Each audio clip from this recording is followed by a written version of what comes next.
Moved by four. Wow. With authority, Larry Jones. Overtime, perhaps. Carmine. Scores! I think Greg Fisk might have tipped that in. I'm not sure. We got a tie ball game right now, and the fans are going crazy.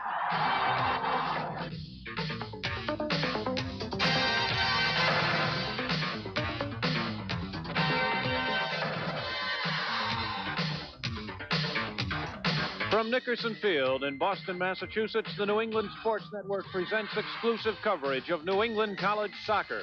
Tonight, the Harvard University Crimson battle the Boston University Terriers. New England College Soccer 88 is brought to you in part by Budweiser. Beechwood aged for that clean, crisp taste. This Bud's for you. And by Brine, the official championship soccer ball of all NCAA men's and women's divisions, and the exclusive licensee of NCAA soccer balls for retail sale. Hello again, everyone. Welcome to Nickerson Field in Boston, Massachusetts. I'm Scott Gray. We have a very cold night, but it is clear, and thankfully it is also dry, so the conditions are favorable for a good soccer game tonight. Joining me again, my color commentator and former All-New England performer at Boston University, Gary Swanson. And Gary, just a couple of hours before this game is slated to start, the University of Connecticut defeated the University of Massachusetts, so that puts another degree of importance on tonight's game between BU and Harvard. Obviously a big game for the New England ranking, Scott. Boston University, ranked 3rd coming into the game, can't afford a loss. Harvard, ranked 5th coming into the game, they can't afford a loss either. We're going to see something happen special tonight. Well, we talked a little bit earlier to BU coach Neil Roberts about the importance of tonight's game. It's close to a do-or-die game. I wouldn't say for us it is, because we've got 8 matches after this, so we've got some room to make up. But what you do is you take it out of your own hands. So if you don't win this match, you take it out of your own hands, whether it be us or Harvard. We have to depend on other people to put us in the tournament. So it's a very important match. There's no doubt about it. And that's Boston University head coach Neil Roberts. And, of course, a very crucial performer for Boston University is Mike Amanolo. We had an opportunity to talk to Mike before tonight's game about the key to the game. That I have to come out and take over this game and try to get our players into the game. This is one game that we can't afford to wait until the second half. We have to come out and play hard and try to control the midfield, because I think that's where the battle is going to be won or lost tonight.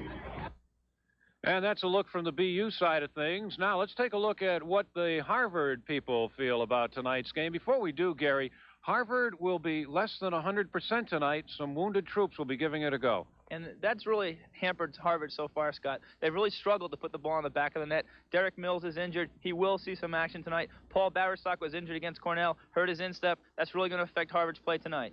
Okay, and we had an opportunity to talk to the coach of the Harvard Crimson, Mike Getman, and we asked him about the importance of tonight's game. Well, I don't know if it's do or die, but it's awfully close. In 1986, Harvard was in a similar situation, had 3 losses, and did get into the tournament. But if we would lose tonight, we would need an awful lot of help from a lot of other people around the country, and we don't want to depend on that. Harvard coach Mike Getman, and of course one of the key players for Mike plays on the back line. That would be the junior back, Robert Bonney, who has been very, very big for Mike all season long. And when we talk about Mike Amanolo for Boston University earlier, certainly Amanolo will be keyed on quite a bit tonight, I'm sure, by Robert Bonney. We had an opportunity before tonight's game to talk with Robert Bonney, and we talked not only about the key to his game, but the key for Harvard as well. Well, for myself, I just have to concentrate and work hard and do the things that I do best, winning balls in the air. And that's my strength. For the team, we've got to also concentrate hard, and I think the big key tonight is just how hard we work and how hard we want it. Well, we also mentioned a little bit earlier about the weather conditions tonight. It is clear, it is dry, but it is very cold, more like mid-November for this part of the country than mid-October. But, Gary, we talked to a number of people on the field, a number of the participants in tonight's game, about the weather conditions tonight. They seem to think it's ideal. Well, Scott, this is what New England college soccer is all about, when you're playing a quality opponent and when the game means something. I'd like to be out there tonight. So a very crucial game as we head into the final 3 weeks, deciding who will go to the New England NCAA regional finals. And we'll get on with tonight's game with the starting lineups and the opening kickoff right after this timeout.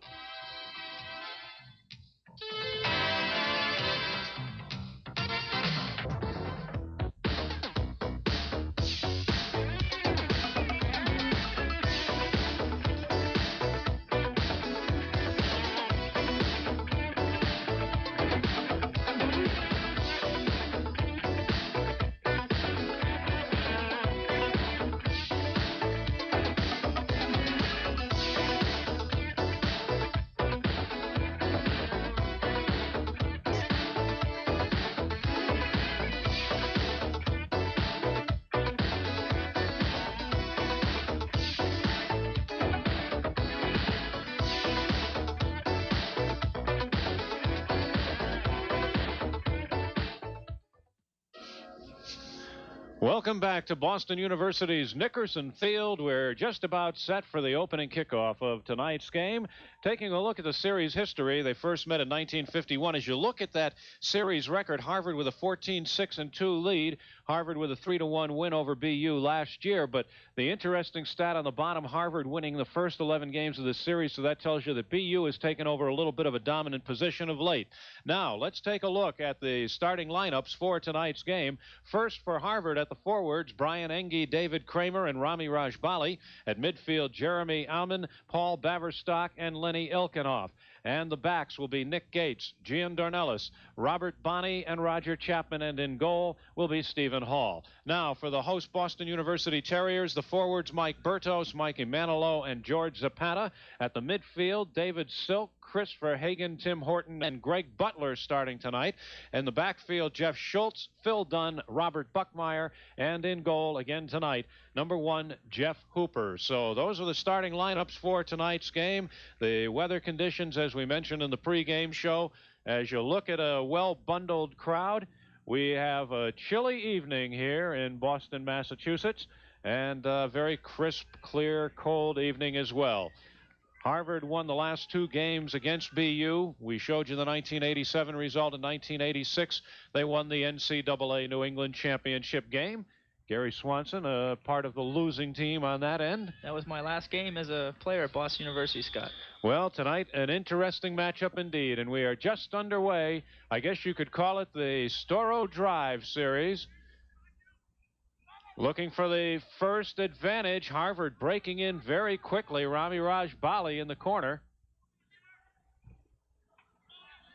And we will have a throw-in now for Harvard.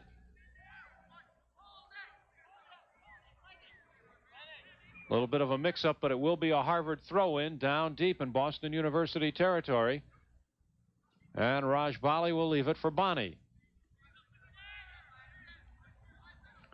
Robert Bonney, one of our pregame guests.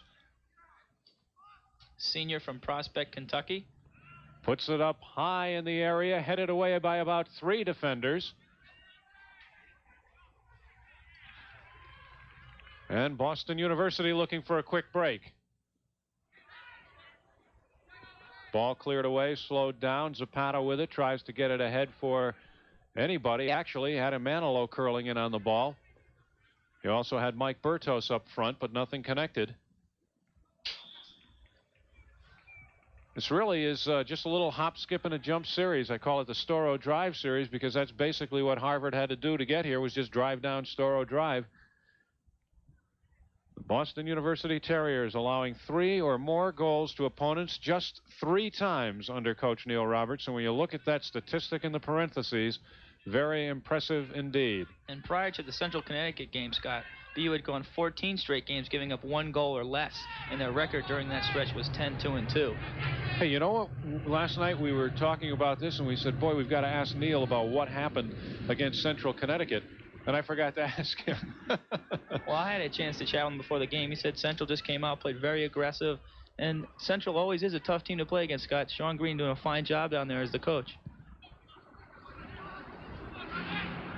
They played that game at Central Connecticut's Root Field, not the field at Willowbrook Park in New Britain where we saw UConn and Boston University earlier this season.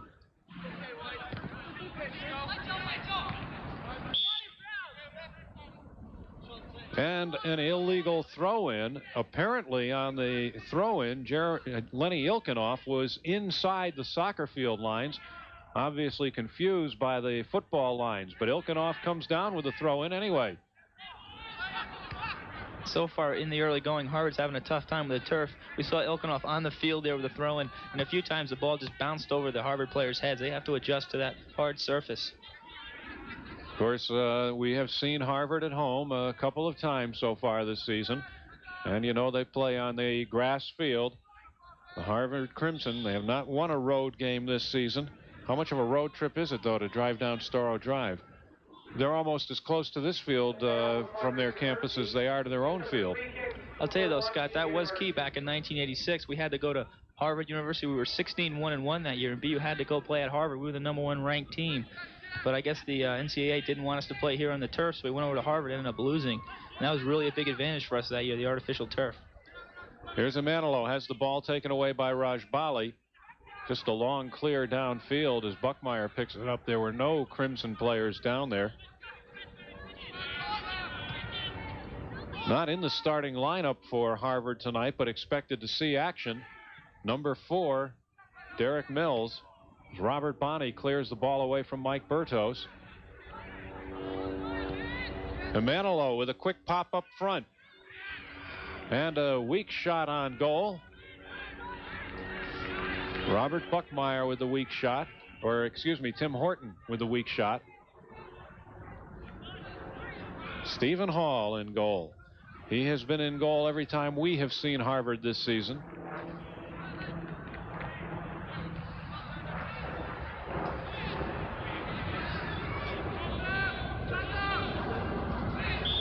I mentioned Derek Mills will probably see action tonight in a reserve role, Gary. I know that you really have to be concerned because apparently every time Mills has tried to play on that bad knee where he has the stretched knee ligaments, apparently he has re-injured it, and apparently he did again. Mills is a gamer. He knows the importance of this game, Scott. He wants to get in there. He might have a problem tonight considering this game is on artificial turf. As we look at Jeff Hooper, he could strain the knee very easily here on this turf. Boston University looking for the attack. Verhagen unable to move the ball ahead. Here's Raj Bali. And Verhagen takes it away. And Manilow looks for some running room. The ball went off of Bonney to Verhagen.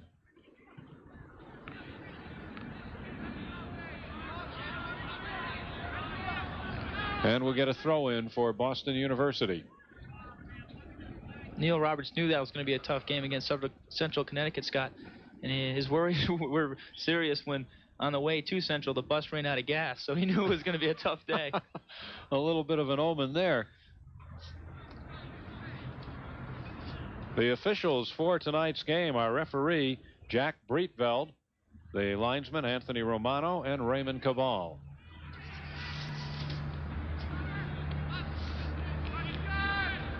Jeff Hooper, the keeper for Boston University.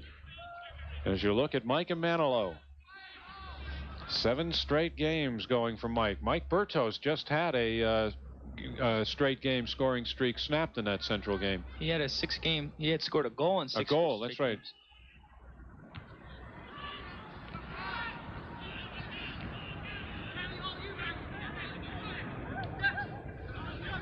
Define the play a little bit for me, Gary. It does appear that they talk about it not being a do or die situation yet, and Neil Roberts stressing before the game that there's still plenty of time to go even after this game, no matter who wins, who loses.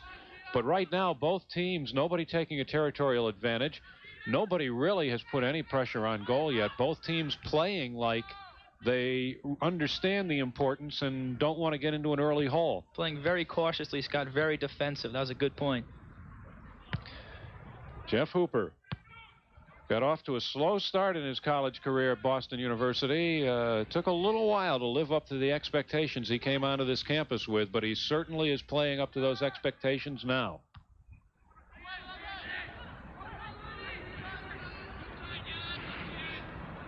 BU at midfield. Both teams still looking for that first serious attack on goal. Verhagen takes a shot that's high and wide. Next shot by Christoph Verhagen goes wide.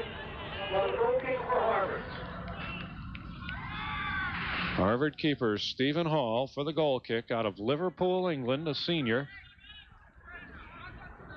And Neil Roberts, the head coach at Boston University. Quite a turnaround in the program under Neil Roberts. George Zapata tries to get in around Bonney.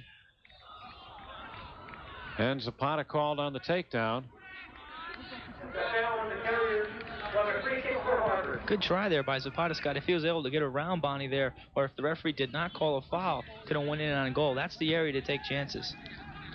And you know, last time we were up here, Neil talked to us a little bit about the balanced scoring he's been getting and how he likes the balanced offense he's had. You look at the stats just a moment ago on Zapata, and you can see that as you see some of the statistics provided by Tom McNeely here, that Neil Roberts does have about 6 guys that you have to concern yourself with if you're going to try to keep BU off the board.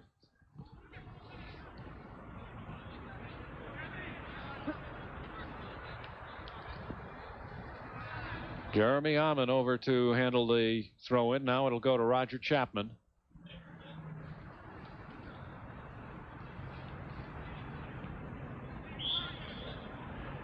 And now it'll go back the other way for BU.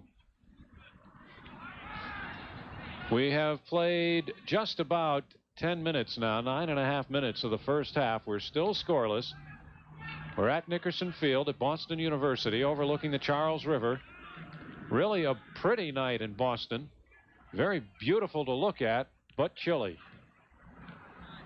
And despite the cold, the stands continue to fill up behind the team benches. Pretty hearty crowd showing up tonight. Nick Gates heads the ball away from the goal. Taken down by Horton, however, tries to keep it alive, and he's taken off the ball by Gates.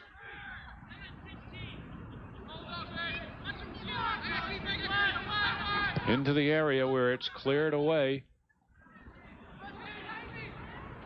Stephen Hall comes out, punches the ball away. Nice play by Hall.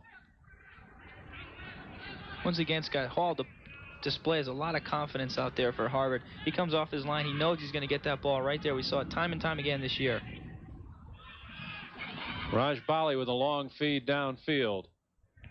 Horton takes the ball away. To Manilow on the far side, but it goes by everybody. It'll be a throw in for Harvard. And we just saw Robert Buckmeyer streaking upfield. Scott, his injured thigh seems to be better.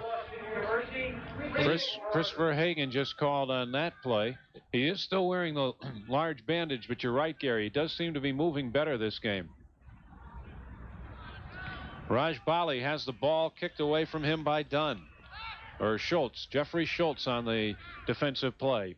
Mike Getman, the head coach at Harvard, 19-3-4 over the last 2 seasons. And that shot goes high by Dornelis. And a key matchup tonight, Scott, is going to be Raj Bali going against Jeffrey Schultz for Boston University. Schultz is just a freshman. Raj Bali is one of Harvard's best attackers. He's a senior, formerly a midfield player, has been pushed up to add something to the Harvard attack.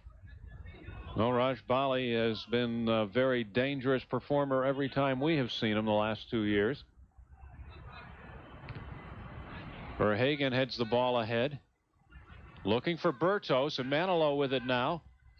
And Manilow tried to get an area pass over to Silk, but nothing connected as the pass was intercepted.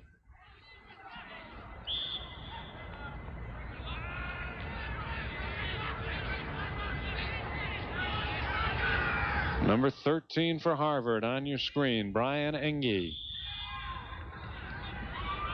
Engie, a freshman forward out of Bakersfield, California. This is Raj Bali. Or no, that was Ilkinoff.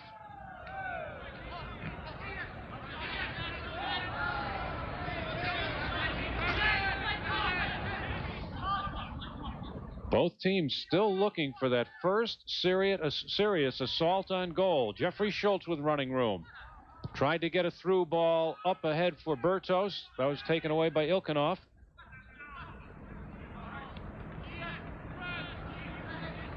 We have played 13 minutes of this first half, and it has been mostly midfield play so far.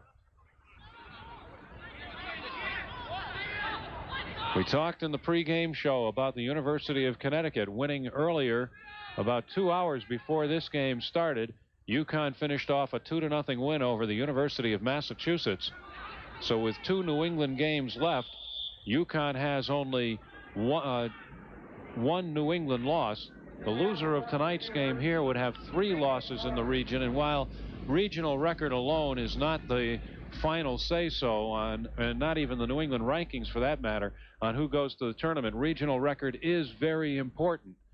So to catch up to the Yukon Huskies in the loss column anyway, the loser tonight would have to win the remainder of their New England games, while Yukon would have to lose its final 2, both of which would be at home, Providence and Brown.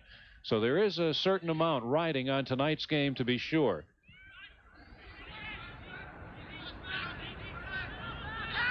Baverstock taking off the ball.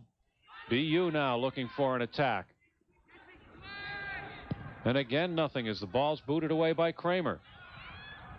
Or to Kramer. There's Kramer taken down in front. And we have no whistle, no call. Play goes on. Both teams seem to be a little bit nervous right now, Scott. They're really misconnecting with a lot of passes. We talk about the importance of this game, and there is good reason, I suppose, to be concerned about your performance tonight and not getting into an early hole. But these are veteran teams. I'm surprised that the jitters have gone this long. Well, Harvard is starting 3 freshmen. Boston University is starting 5 freshmen. But a lot of those players have seen quality time this year.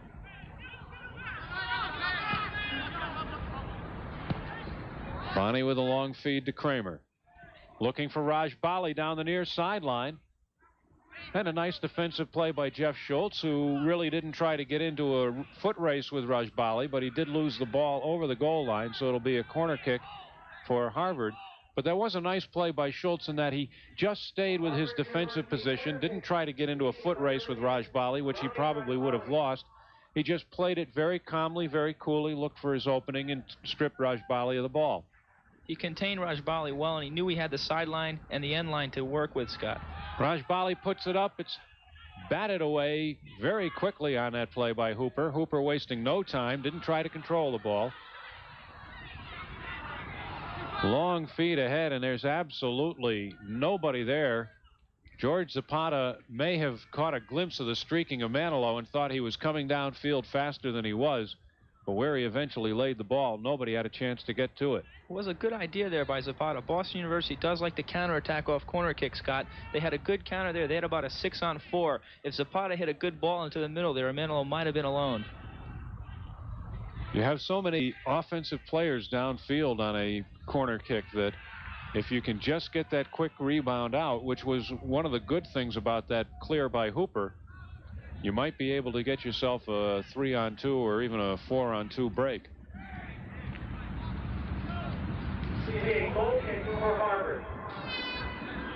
We're under 29 minutes to play in the first half. To look at George Zapata. Shots on net for George this season, 29. Another dangerous force for Neil Roberts. Derek Mills now making his first appearance of the game in the lineup for the Harvard Crimson. And he should have an immediate impact on this game, Scott. The Harvard players just seeing Mills into the lineup, I'm sure, will respond. And there's Mills right there, leaving a back-footed pass down the far sideline for Danellis. He's taken down.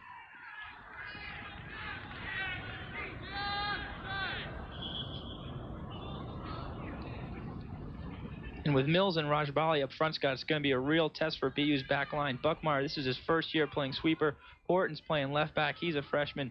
Schultz is playing right back. He's a freshman. Harvard's backs are a little bit more experienced. Bonnie with the senior, Gates the sophomore, Chapman the senior, and Dornellis the senior. Jeremy Amon heads to the corner for Harvard. This will be the Crimson's second corner kick of the night.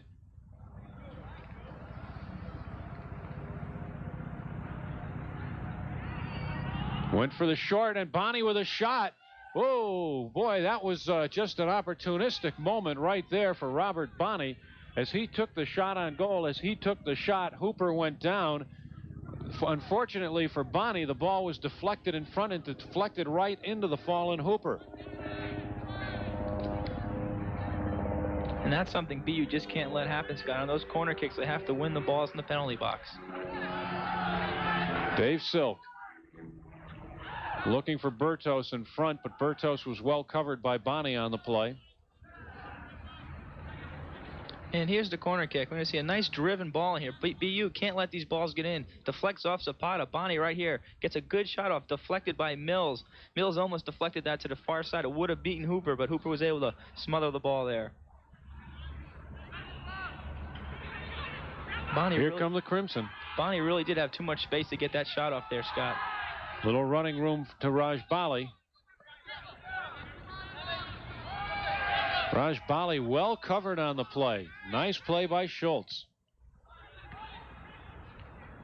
And this is a good example of how this field affects Harvard's play, Scott. Normally one of the keys to their attack is getting the ball wide to Raj Bali and letting him go one-on-one. Here he does not have that much space. Micah Manilow to the corner. Pushed on the play by Dornelis. The ball goes out. It will be a throw-in for Boston University. Dave Silk to take it quickly. Back to Silk in the corner. Pops it up in front. A header goes wide. And Harvard can't let Mike Bertos do that too often, Scott. Both teams have to mark better in the penalty box and win those crosses. Well, Bertos was wide open on that play and headed the ball wide of the net.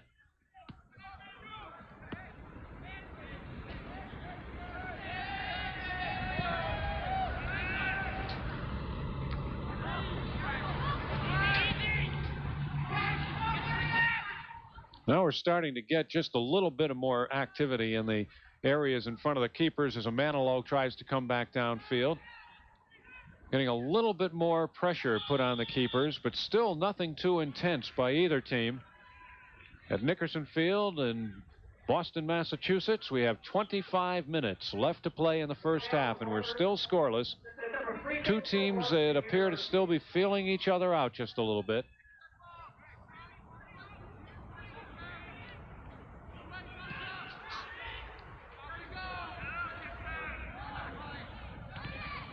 And just a clear back by Dunn.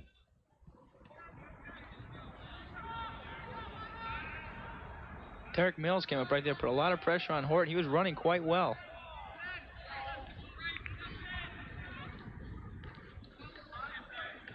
The injury to Mills is, as we mentioned last time, nothing career-threatening or really even season-threatening, I don't think. It's a limited action sort of thing.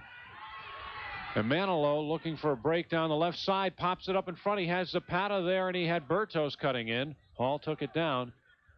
But I think it's one of those things, those stretched ligaments, where maybe as we look at Derek Mills, where for a while he can probably go 100%, but as the game goes on, I'm sure it wears down on him. Additionally, his fitness level isn't where he wants to be right now. He has not been able to practice much with the Harvard team.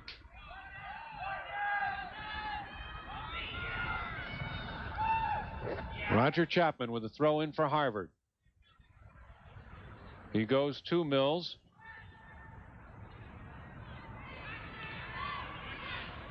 Now BU looking for a break, looking for Bertos, headed away from him. Bertos wide to Butler. Butler keeps it in, back to Bertos. BU starting to move the ball better, and a shot goes wide, deflected wide in front. George Zapata looking to turn on the ball and maybe deflect it in, but instead he deflected it wide.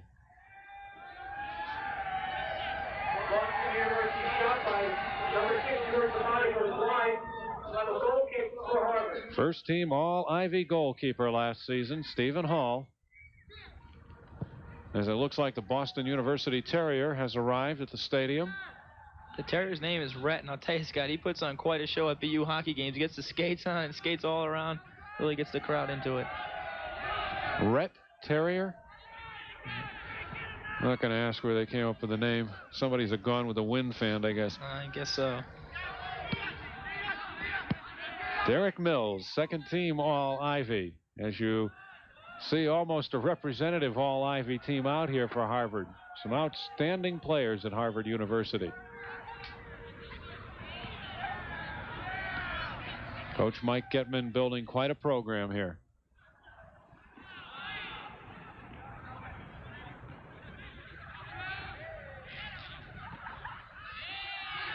This is Verhagen. Unable to get around Kramer.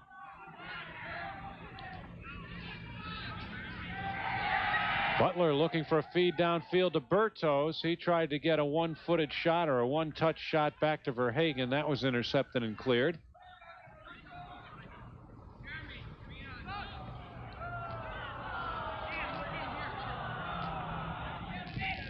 Now Harvard looking for the long feed down for Kramer. Right now, I would imagine is the time they want to do it while he's fresh and 100%. They'd want to try to break him open early. Mike Manilow has the ball taken away from him. Nick Gates.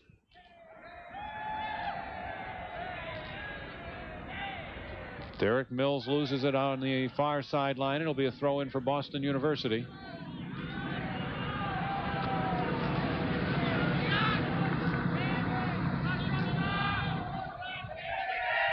Boy, it's a cold night here. We were kind of kidding around with Neil Roberts before the game, saying what we want tonight is just one goal. That's the only stoppage of play, no overtime, and we're in and out in a hurry. And I didn't think he'd take it seriously, Gary, but so far it has been all back and forth. Where does the one goal come in now? I was hoping for a 5-4 shootout. I don't know.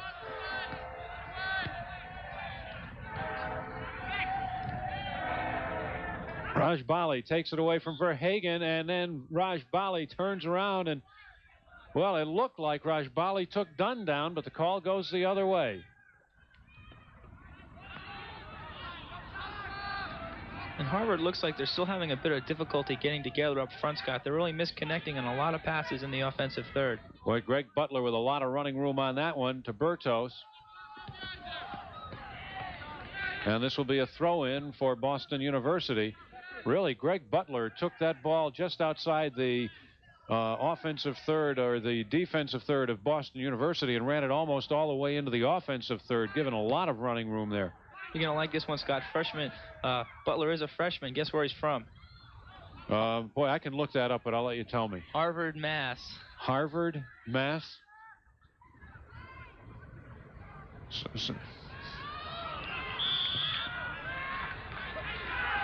So why didn't he go to Harvard? I mean, do you have an answer for this? I mean, or are we just going to be hanging now? We're going to be hanging. I'll have to talk to him after the game, I guess. We have a player down on the field inside the area. Here's Mike Amano with the ball. This is what BU wants to do. They want to get the ball wide, let Amano go one-on-one, one-on-two. Gets fouled right there by Nick Gates. And Amano, throughout his career, has had problems with his ankles. And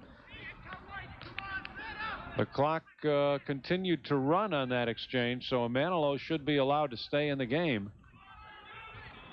We have 19 minutes left to play in the first half.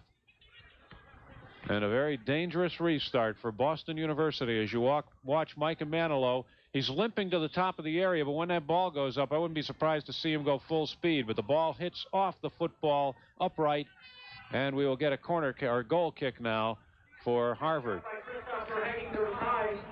I have a feeling that if that ball had been better placed, that Mike Manilow might have gotten real healthy real fast.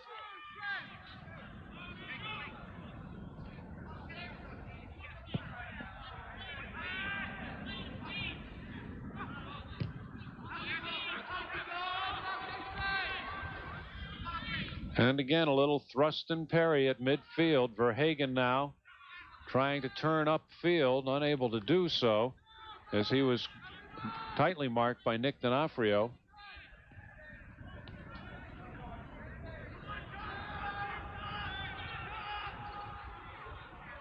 Here come the Terriers. This is Dunn.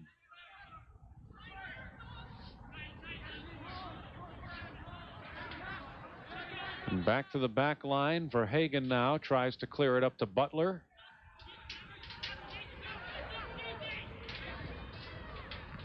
And continued problems for both teams in that midfield area as neither team is really able to build an attack. Anything there has been tonight has been pretty much long distance, or else something that was set up off a restart. But as far as building an attack, neither team has been very effective.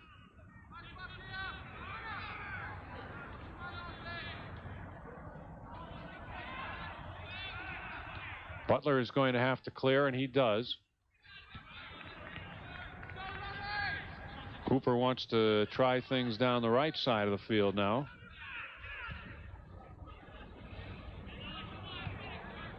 And BU is starting to display some confidence, Scott. They're playing the ball around, getting some nice possession passes going. They have to be careful, though, that kind of play in the back. Well, they have certainly widened their attack a little bit on this charge downfield. They've gone both sides of the field, but Butler loses the ball.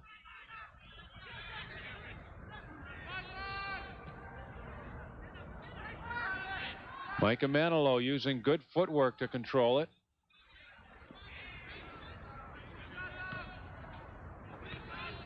Manilow looking to turn and see if he can't get something through to Zapata. There it is, but Zapata loses the ball out of bounds.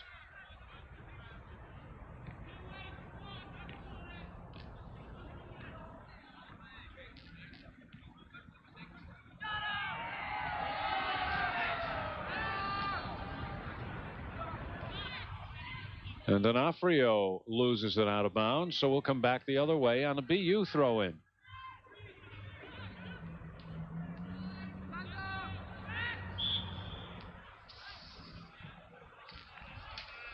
And this is a problem here at Nickerson Field, Scott. We see the ball go out of bounds quite a bit. And this is due to the fact that the ball does move a lot faster. The players aren't used to it, and it's an artificial surface field. The ball bounces a lot higher, just ends up out of bounds a lot more. And that's what I was talking about. BU really has to be careful in the back right there, as Rajbali almost had a steal. New England College football coming your way on NESN, the Yukon Huskies and UMass Minutemen. That's this Saturday, October 15th, 7 p.m. Same day coverage of Yankee Conference football, Yukon and UMass, Saturday night. You'll want to be there. That game will be played at Amherst at the University of Massachusetts. Boston University really since that stretch where they played Siena, West Virginia, South Florida, now in a very intense New England portion of the schedule. After the loss to Central Connecticut, the game here with Harvard, then they have Rhode Island, New Hampshire, Providence, and Northeastern all in rapid succession. And then they can have some fun. They go down to Florida for the FIU tournament. Looking for a header in front. Gates unable to get there. Bonnie had a head on it, but he put it off the side of the net. We have 14 minutes left to play in the first half. We're still looking for the first sustained attack of the half. And here's the cross by Harvard. We're going to see the ball go to the far post. We're going to see Bonnie go up for the ball here, and Gates is going to go up right here, miss the ball. It goes right to Bonnie. Bonnie tries to get it on goal, could not do so. In that situation, Scott, Bonnie would have done better to head that ball back into the middle, because he really didn't have much of an angle to get it on goal, and he was backpedaling, couldn't get a lot of power on the header. D'Onofrio unable to catch up with the play. It's cleared away by Buckmeyer. Now Bonnie tries to send anybody back, but Kramer was coming back, so was Mills. So nobody was able to turn around and catch up with that play. And they were caught in an offsides position. Robert Buckmeyer with a long clearing kick downfield. There really weren't too many offensive players for BU downfield either. Mike Bertos really the only one in any kind of position on that, just surrounded by crimson jerseys.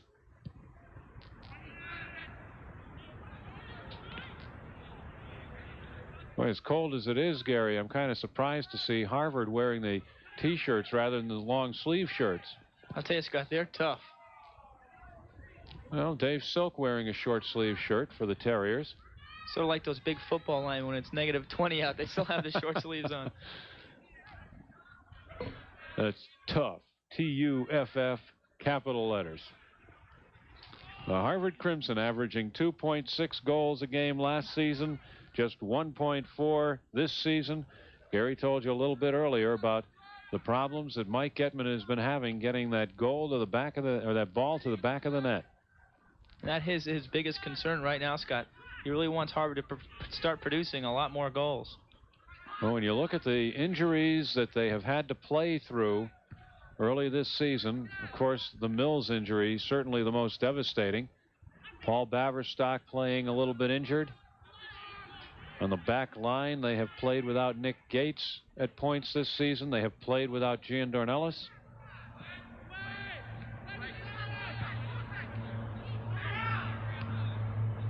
And even having backs out really hurts your attack, because when the attack is going well, that's where it builds from, the back line. And then you have to juggle your lineup around, Scott. We see Raj Bali playing up front right now. He's normally a midfielder. This is Lenny Ilkinoff looking for the throw-in.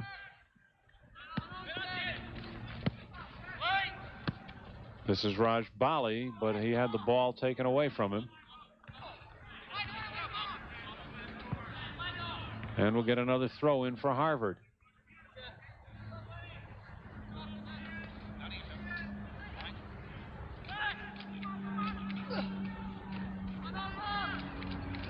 Raj Bali tries to turn the corner, pops it up in front. Way too long, however, for anything to develop. Butler brings it down, but loses it over the goal line. We'll get a corner kick for Harvard. And you can tell Raj Bali is used to beautiful O'Leary Field over in Cambridge. Popped that ball in front. It was about 10 yards past the goal. Up in front, headed away by Verhagen. Jeremy Amon keeps it alive for Harvard. A shot goes wide. Oh, an opportunity for the Crimson. Nick D'Onofrio with the shot. It's a nice bit of control there by the freshman Jeremy Amon from Villa Park, California. Controls the ball well, gets it to Baverstock. Baverstock just flicks it through to D'Onofrio. D'Onofrio just hits that one-time shot just wide. Had Hooper beaten on that shot. Well, that was pretty good work, as you pointed out. Nice little settling move by Baverstock to just drop the ball down in the area for D'Onofrio. Well, BU was trying an offsides trap right there, but not all the backs ran out fast enough. So we had 4 or 5 Harvard players all alone right there in the picket line. We have less than 10 minutes to play in the first half now. We're still scoreless. Believe it or not, the way that's set, that may have been the best offensive opportunity so far of the half. There have not been a lot of great offensive plays so far tonight. The teams really appeared very tentative off the start. They have picked up the attack a little bit. They have started to set and build the attack a little bit better. Go a little wider and a little deeper with it, but still nobody putting any real pressure on the keepers.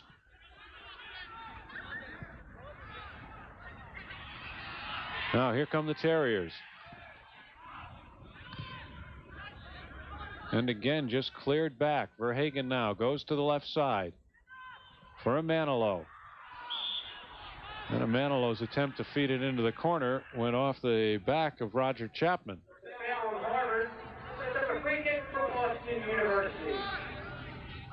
Well, you can see the clock running down on the first half. We're still scoreless. BU with a good opportunity here. A dangerous restart in the defensive third. Up into the area. Bertos puts it up in the air. Horton went up for a header, but it was cleared over him by Stephen Hall. And now we have a call against Horton on the collision with Hall. Stephen Hall with the goal kick. I'll tell you, give Hall a lot of credit, Scott. He always remains level-headed. Whenever he gets hit, he just walks right away, just takes it all in good stride. He's quite a competitor for Harvard. Hall, a senior. And that attempt to get it out to midfield stayed in bounds. That was a good play on the far side by Robert Buckmeyer to keep the ball in. Now it goes out, and it'll be a throw-in for Harvard.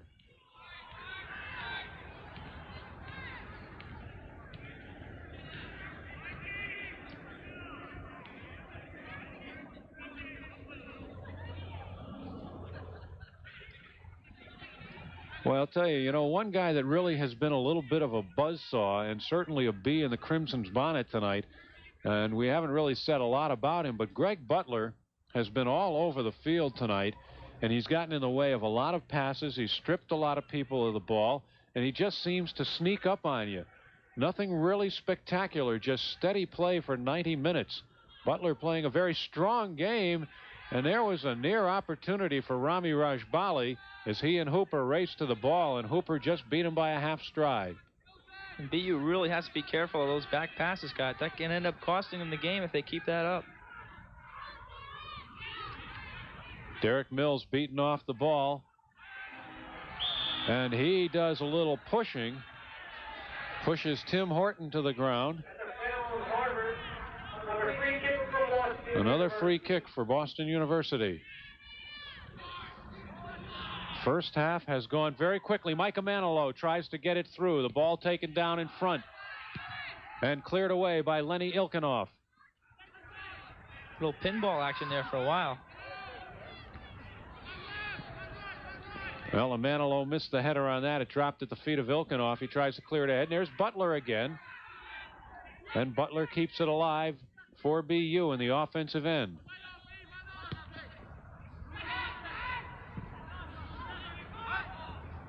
A little mix-up at midfield, or a little bumping, I should say, between Baverstock and Mike and Manilow.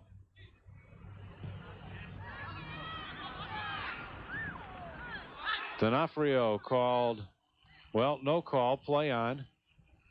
Probably would have been called for the push if BU hadn't maintained possession. Baverstock for Mills on the far side. Mills has D'Onofrio in the area now. And this will be a corner kick for Harvard. That was a nice play by Mills as he played the ball off of Horton. Jeremy Amon taking the corner kick. 5 minutes to play in the first half. As I say, a very fast-moving first half. We've had no scoring, actually no stoppages of the clock. It's been a straight 40 minutes so far as we look at a sub ready to come in. Tommy Armour standing by for Boston University. Or, excuse me, that's the Harvard crimson he's wearing, which would make him Brian Engie. Not the Terrier Scarlet.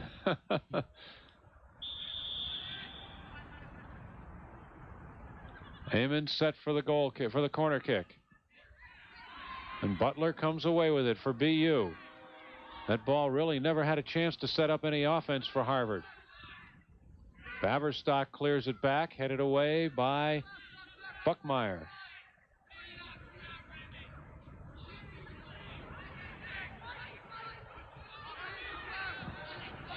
Oh, here's a possible break for the Terriers. They're going to go wide with this, however. Bertos turns around, puts it up in the area, and it's quickly headed away by Gates.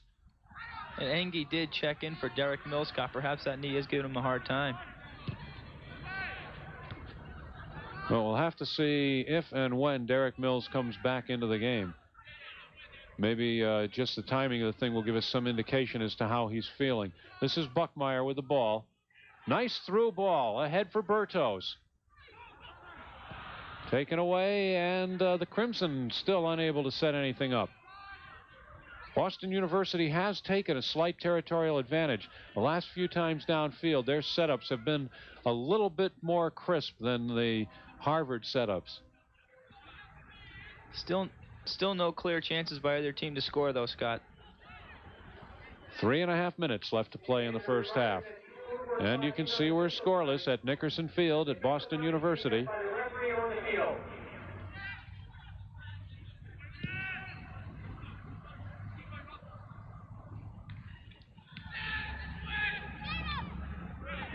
Paul Baverstock trying to feed it ahead for Harvard.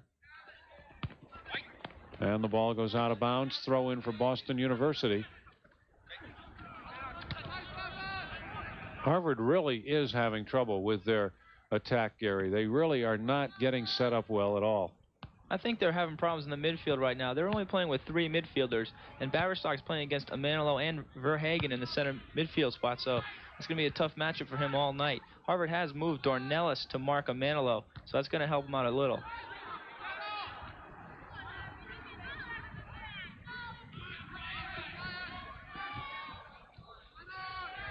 Jeremy Amon takes the ball away from Butler. And BU again retains possession, controlling the play.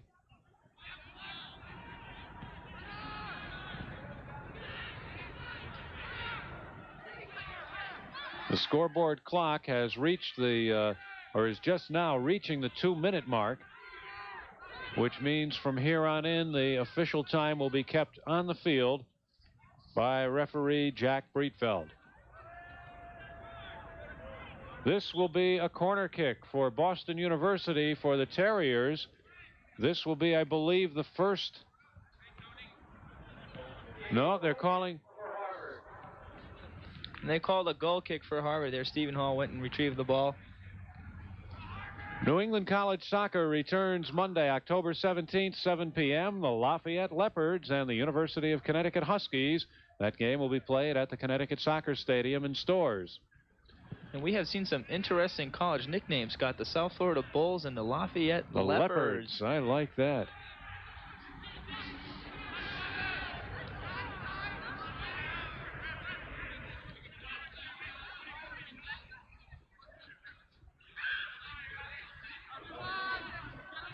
We have about a minute left in the first half. Just guessing now, the official time being kept for the last 2 minutes of the half by the referee on the field.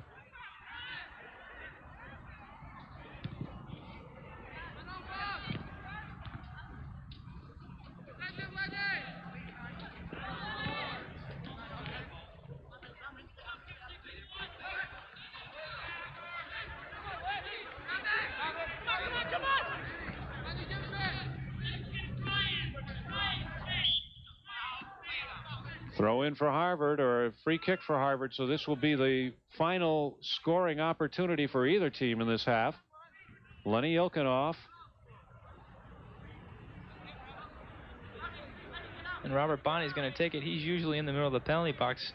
One of the best headers in New England. Well, Raj Bali, as you can guess, is up in front. D'Onofrio up in front. Hooper comes out and punches it away, and that should just about kill off the first half. It's a nice save there by Hooper. Came off his line well, the sophomore from Baldwin, Missouri. And that is it. That's the end of the first half. We have played it scoreless. Harvard and Boston University. Well, it doesn't seem as tentative coming out of the first half as it did going in, Gary, but still I'm surprised Boston University is starting to build a bit of an attack, but it took them a while, and Harvard really hasn't come on track yet. I think both coaches are a bit unhappy with the number of goal-scoring opportunities both teams have produced so far, Scott. Okay, so there's your score at halftime. Harvard, nothing. Boston University, nothing. We'll be back to take a look at the first half highlights and statistics right after this timeout.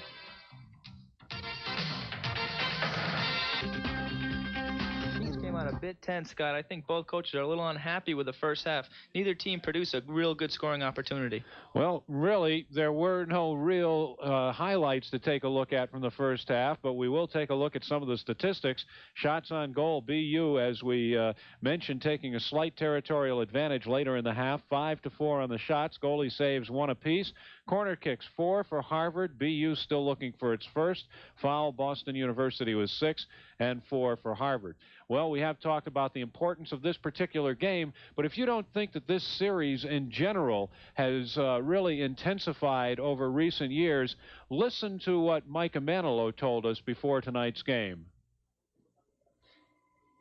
Well, I wouldn't say there's a bad blood between the two teams. Personally, this is a game that I must have to win. It's my senior year. I felt bad in '86 when we lost to them in a big game in the playoffs, and we lost the game again. We lost them last year in a game that I think ruined our chances of making it to the NCAA playoffs. Yeah, there is some kind of tension, when these two teams meet. That it's a big game, and we're looking forward, to this game, and we see it as a very, very important game for us. And a very important man to the Boston University scheme of things, Mike Manilow. Well, the ISAA National College Soccer Poll is out for this week, and there is only one New England team ranked in the top 20. You can see Yale at number 8 this week, Virginia the top team, followed by Portland, Indiana, San Diego State, South Carolina, Rutgers, a team that we will be seeing against the University of Connecticut shortly, and North Carolina State at 9, Evansville 10. Rounding out the top 20, Adelphi, Howard, SMU, Seton Hall, number 15, Campbell, Brooklyn, George Mason, Akron, and in 20th spot, UC Santa Clara. So those are the top 20 teams in the nation right now. Boston University and the University of Connecticut among the teams that also receive votes in this week's poll. We're at halftime at Boston University's Nickerson Field. Harvard nothing, Boston University nothing. We'll be back with the second half kickoff right after this timeout. There's a vacancy at the Bates Motel. Norman, is that you?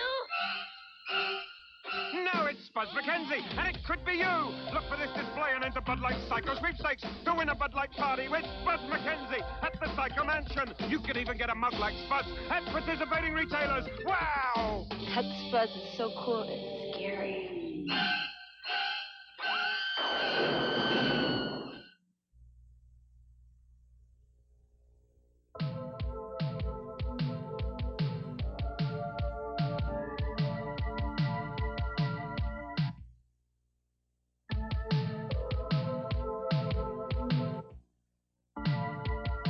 So save your best for Brine. Brine, the official soccer ball for NCAA men's and women's championships.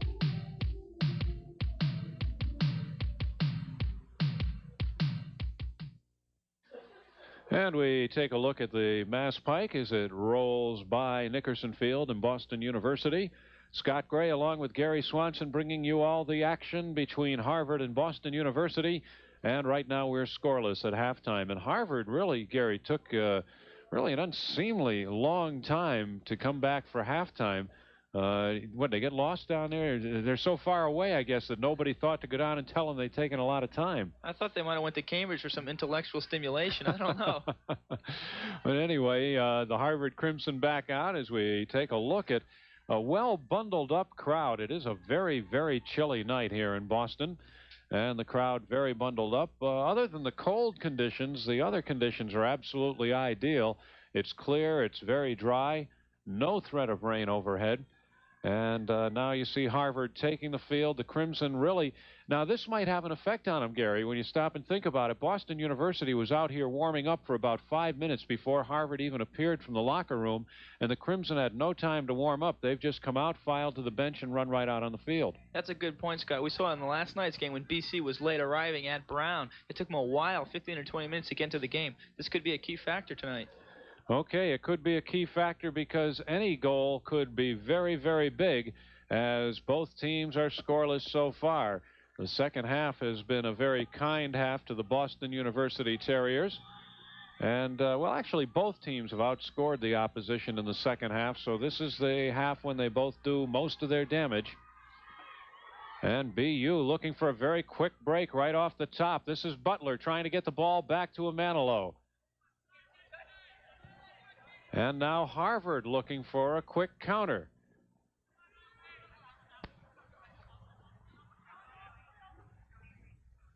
Philip Dunn as BU sets up from the back line.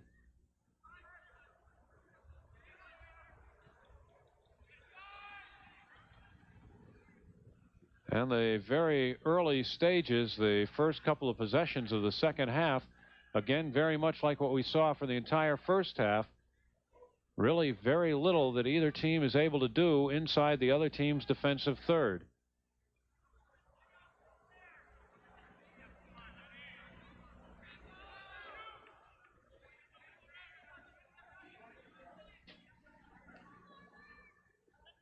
Gian Dornelis on the throw-in. Dornelis, a senior back out of Peterborough, Ontario.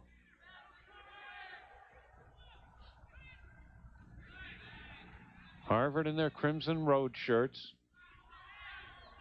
The white home jerseys for Boston University. BU attacking from the right to the left here in the second half.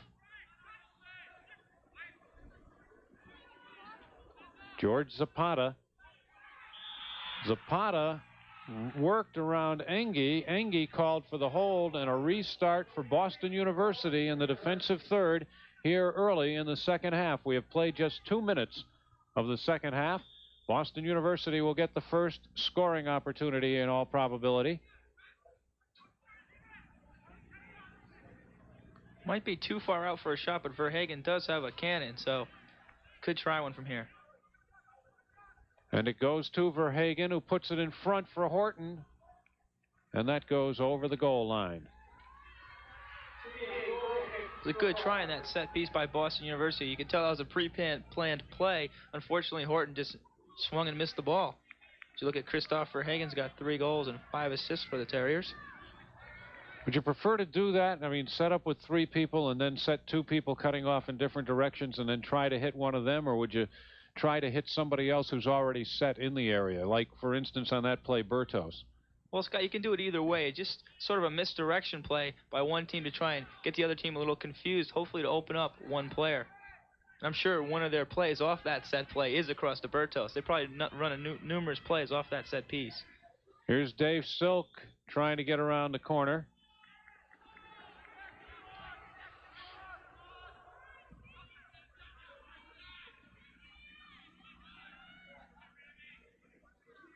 Silk will get the kick on the call, on the hold call. And he just pops that one over the goal line. And another goal kick for Boston University. Mike Bertos leads the ECAC North Atlantic Conference in scoring. Look at the stats. 9 goals, 4 assists, 22 points. Mike Bertos really on a tear, just had a 6-game goal scoring streak stopped in the loss to Central Connecticut. Bertos is only a junior from Lowell, Massachusetts. And although Bertos has 9 goals, BU has a few other people that can put the ball in the back of the net as well, and Manilow, Zapata, Horton, and Verhagen.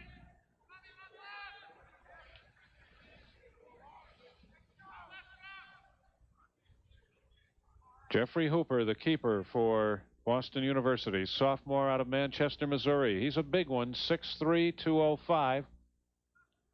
Said he'd taken off a little weight, Gary. Now, was he taking a little heat from you? Is that right? Took a little exception to the comment the other night when Leand had went in for Hooper, and Hooper came back into Leand. I said, gee, Leand looks like he gained some weight. Hooper took some exception to that comment. Said he's going to take off about 50 pounds. Then he's going to come after me.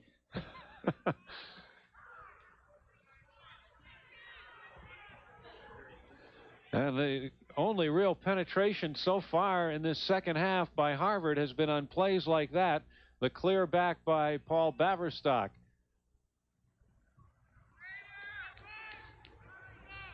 There has been really nothing sustained, nothing built by the Crimson here in the second half. Boston University trying to take up where it left off in the first half. Now here's Baverstock with a feed for Rajbali, and Hooper beats him to the ball. So just as I speak, Rajbali charged in and almost had a good scoring opportunity. But Boston University developed a little bit of a territorial advantage late in the first half when they started to set their plays up a little bit better, started to build from the backs better. And they're trying to take up right here. This is Silk. Silk into the area. Pops it up in front, taken down by Hall. It's a good run there by Silk. Was able to maneuver around 2 or 3 Harvard defenders. Got a good cross in. Once again, Stephen Hall, Mr. Cool back there, made a nice save. This is Tim Horton. Verhagen tried to just give it right back to Horton. Here's Rajbali now for Harvard. No call. Play on as one of the BU defender went down. And the ball goes over the goal line. Corner kick signaled by the referee. Rajbali will set it up for Harvard. Engie, far post. Kramer, near post. Gates will handle the keeper, Hooper. We have not seen Derek Mills yet here in the second half. Looking for a header by Gates. The ball is deflected over the goal line, and they say it went off of Gates. Goal kick, Boston University. Nick Gates, number 6. Also just a sophomore. Very solid performer out of Castle Eden, England. His father, William, played professionally in England. Soccer family there for Nick Gates. Mike Bertos to the top of the area, taken away from him momentarily by Gates to Zapata. And that shot goes way wide. And Bertos a little bit unhappy with himself there. He had a little bit of running room. Probably should have taken the shot originally from about 18 or 20 yards. Tried to get in a little bit closer and could not get the shot off. Stephen Hall, another Englishman on this Harvard Crimson team. Liverpool, his hometown, 10 career shutouts.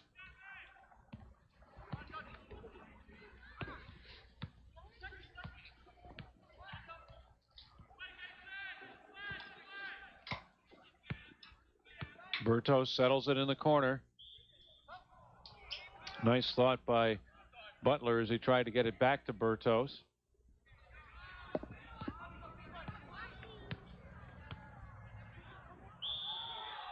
Takedown, Kramer called for the push, or excuse me, Buckmeyer called for the push of Kramer.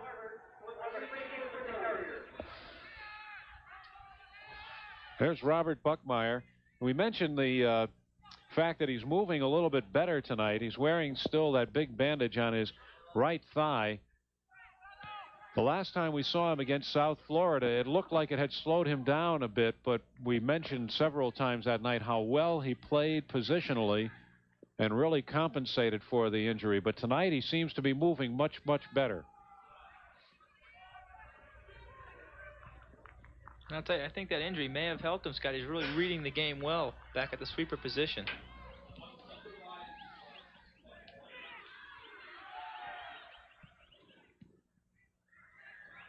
A little miscommunication at midfield turns the ball over to Harvard. And Rajbali called for the offside on the play.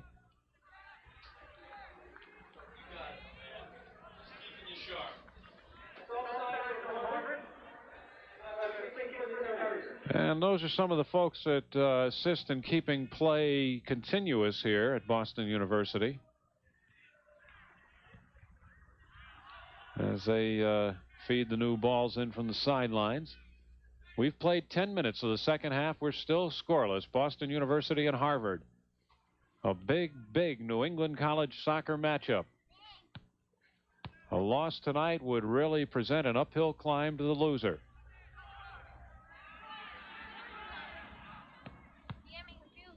Again, Harvard looking for the long feed downfield.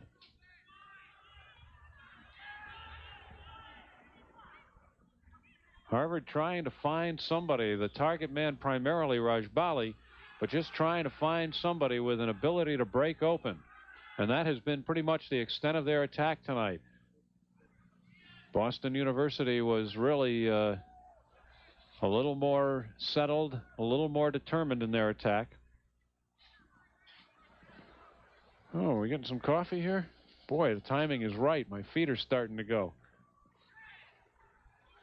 And I think a tie, Scott, would harm Harvard just a little bit more than BU. BU plays 10 or 11 New England contests. Harvard, a much shorter schedule than BU. They really need a win here tonight to get back on the track, ranked 5th in New England.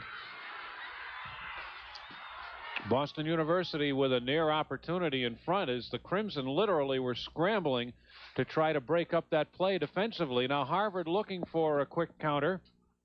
Broken up by Horton.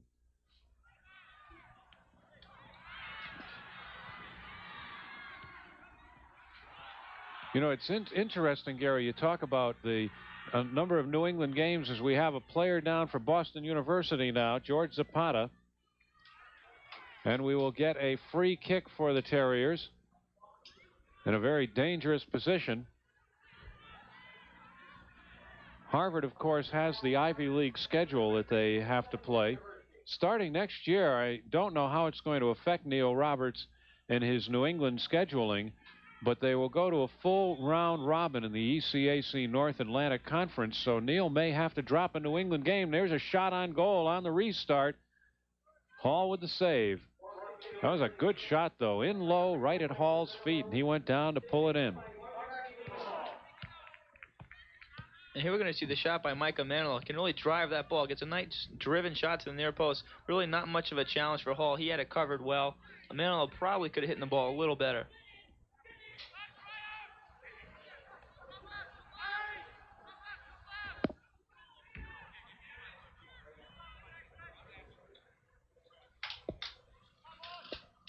Boston University throw-in for Tim Horton.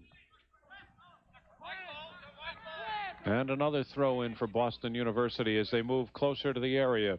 Shots in the game, BU 7, Harvard 4. Score, no score. But those shots do indicate the territorial advantage that Boston University has started to develop since the late stages of the first half.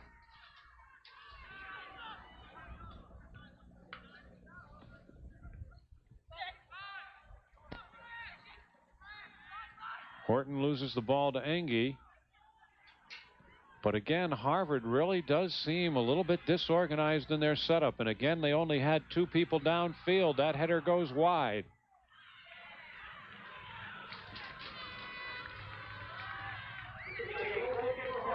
It's a little bit more than a territorial advantage now, Gary. It's like the territorial play is in front of the Harvard net. Harvard can't seem to get the ball out of their own half right now, Scott. And every time they do, they're just hitting it long and losing possession. They're really struggling right now, and I think it has a lot to do with this field. They're really struggling here on this artificial surface.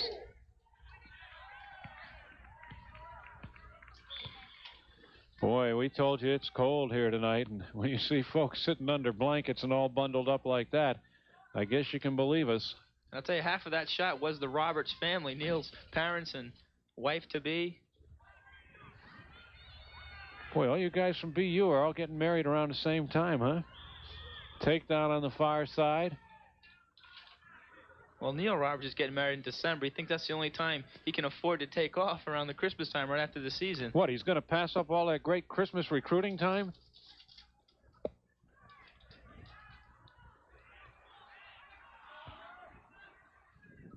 And another throw in for Harvard signaled by the referee. Paul Baverstock. Dornelis keeps it in bounds on the far side. Harvard a little bit better set up right now. Engie puts it in front. Well, that was a nice play by Verhagen as he literally set a pick.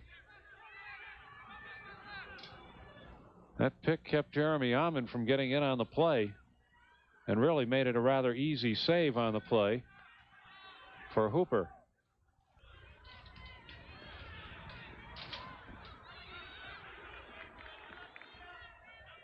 I don't know, Gary. It did look like Harvard on that last run downfield had set things up a little bit better. I don't know if that's an indication or if they just did it by accident. They have not looked good on the setup this evening. Another key to that, Scott, is Paul Baverstock. He seems to be, the injury seems to be hampering him down quite a bit. He's usually the cog in Harvard's attack. He really hasn't involved himself too much in the game tonight. Okay, Harvard with a free kick, and now they do send a lot of people forward. They look a little more offensive minded as we now have come under the 30-minute mark. 29.5 minutes left to play in regulation. A scoreless tie. Up in front, and Hooper really in among nothing but BU players that time around. And a long kick downfield.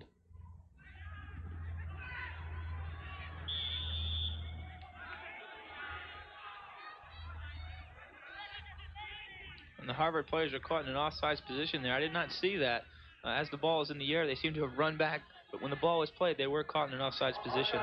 Well, that was right at midfield, too, as everybody pulled back. Mike Emanuel has the ball taken away from him by Dornelis.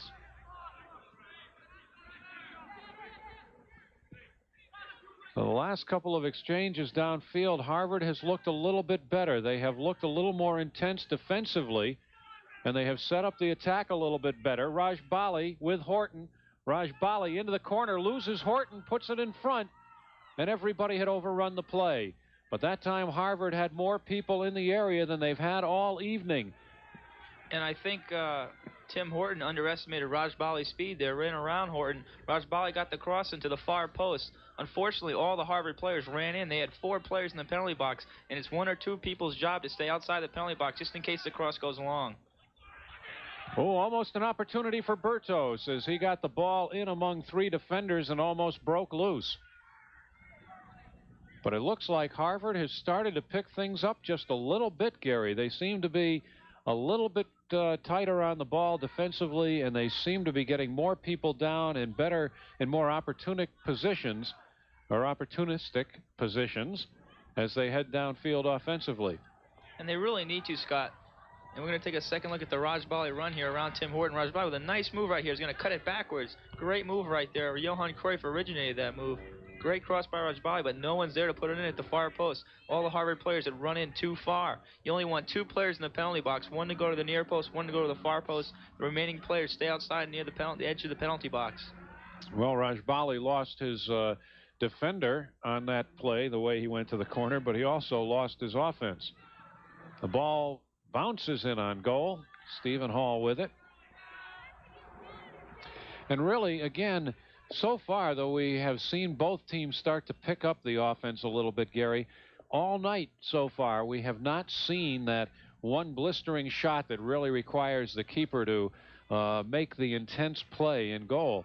And it could become a dangerous situation. You might catch a keeper sleeping a little bit, and somebody might sneak something by. Neither keeper has really been tested so far, Scott, and that could be a key factor as the game winds down.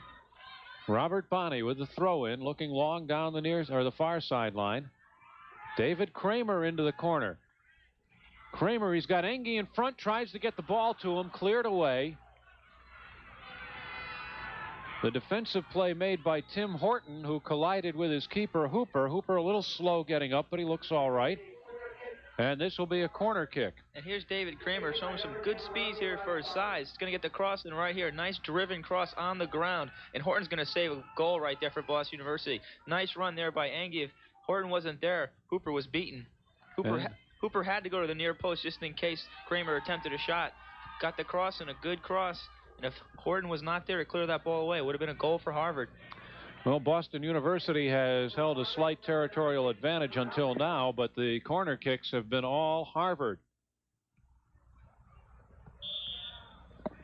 Nick D'Onofrio in the lineup now for Harvard. He goes near post, and the ball goes over the entire area, headed out, and it will be a throw-in for Harvard.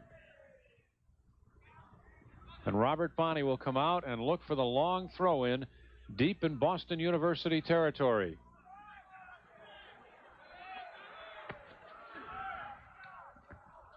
And gave it to D'Onofrio, back to Bonney, who kicks it out over the goal line. And we have 25 minutes to play in regulation.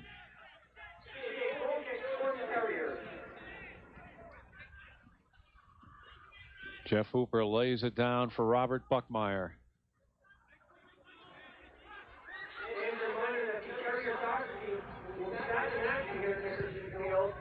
Gary, obviously neither team wants to tie. At what point do you start in a tie game, keeping in mind that you're not trailing? At what point do you start to maybe take a chance or two? I don't think either team will take a chance tonight, Scott. A game of this magnitude, I think both teams would rather tie 0-0 than lose 1-0 or 2-0. And here's David Kramer with a nice move around the view defender. That's Phil Dunn, who's struggling to get back onto him. Kramer gets the good cross in right here. We're going to see Engie and Horton fight over the ball. And if Engie wins that ball, it's a goal for Harvard. Great play there by Tim Horton, the All-American from E.O. Smith High School in Connecticut. And the goal kick by Stephen Hall.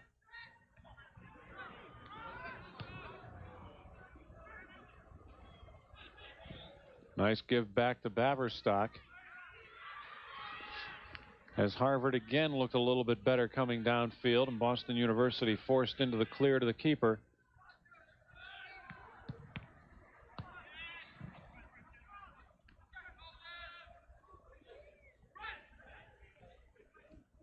Engie keeps it alive for Harvard. And again, the clear back to the keeper, Jeff Hooper. And I'll tell you, in all our NESN broadcasts so far, every time we've seen Phil Dunn, the freshman, number 2, from Newcastle, England for BU. He has not made a mistake, Scott. He's a very solid player in the back for BU.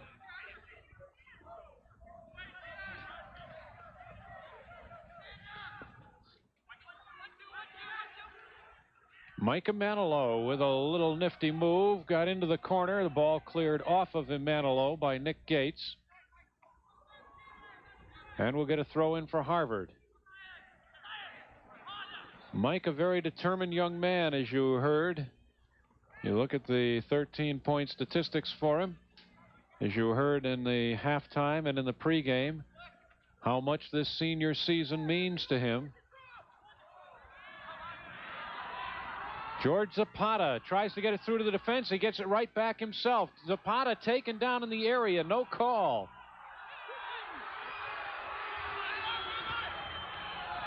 Gary, we'll come back to that in a moment. Keep that one in mind. Let's just see if Boston University maintains the intensity. Here's Zapata down again.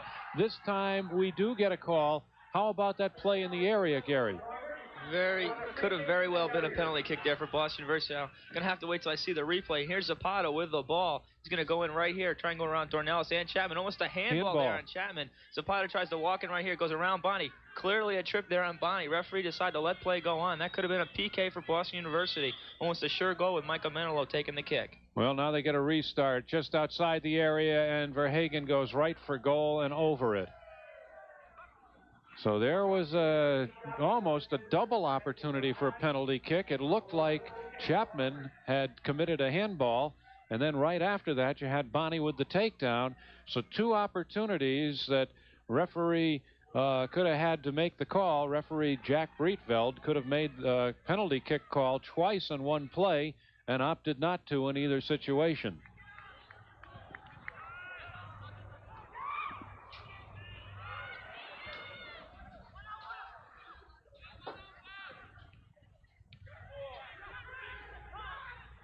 Gian Dornelis trying to develop some running room around Dunn, and like you say, Gary, Philip Dunn just does not make a lot of mistakes. He played that very, very well. You like to get your body on the guy with the ball so that you make him think a little bit. Let him know you're there. Very solid defender, Scott. He's been schooled well back in England. The clock continues to run down here as we close in on the 20-minute mark. Left to play in regulation.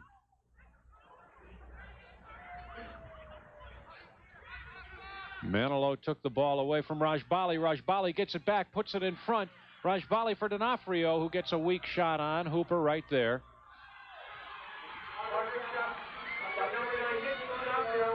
BU has given Harvard numerous scoring opportunities with their lackadaisical play in the back. Scott, right there. It was a pass back to one of the backfield players, and Rajbali was able to dispossess him and get the cross into D'Onofrio. Well, you know, the way the tempo of this game has gone back and forth, nobody really setting up anything sustained. A quick hit here, a quick hit there. You might be lulled to sleep a little bit and make a mistake. Here's Horton charging into the area. Loses the ball. It's cleared away by Gian Dornelis. And this will be a corner kick for Boston University, the first BU corner kick of the game.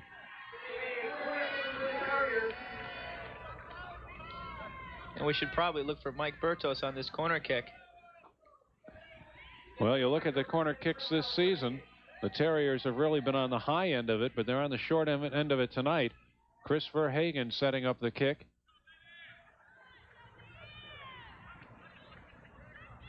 Robert Buckmeyer playing the keeper. Verhagen puts it up off the head of Bonnie, and a shot taken by Dave Silk goes high and wide. And we are now under 19 minutes to play in regulation. Neither team has been able to find the keys to the kingdom so far. As you look at some of the spectators behind one of the end zones. And really, there are a lot of hardy people here in Boston, Gary. I'm kind of surprised that there are so many people here for such a cold night. Oh, Boston is a lot of ethnic people in this town, Scott, and they do love their soccer. Horton. Horton has it taken away by D'Onofrio. And way offside on the play was Rami Rajbali. Tim Horton trying to do a little bit too much right now for BU, trying to carry the team on his shoulders alone. Really needs to knock the ball wide to some of his teammates and let them get the cross in. Well, you know, this might be a situation that you might see throughout the rest of the game, Gary. Each person that gets a foot on the ball may try to do a little bit too much with it. Is that the temptation to just try to break it open all of a sudden takes over.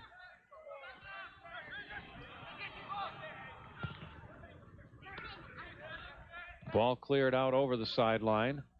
It will be a throw in for Boston University.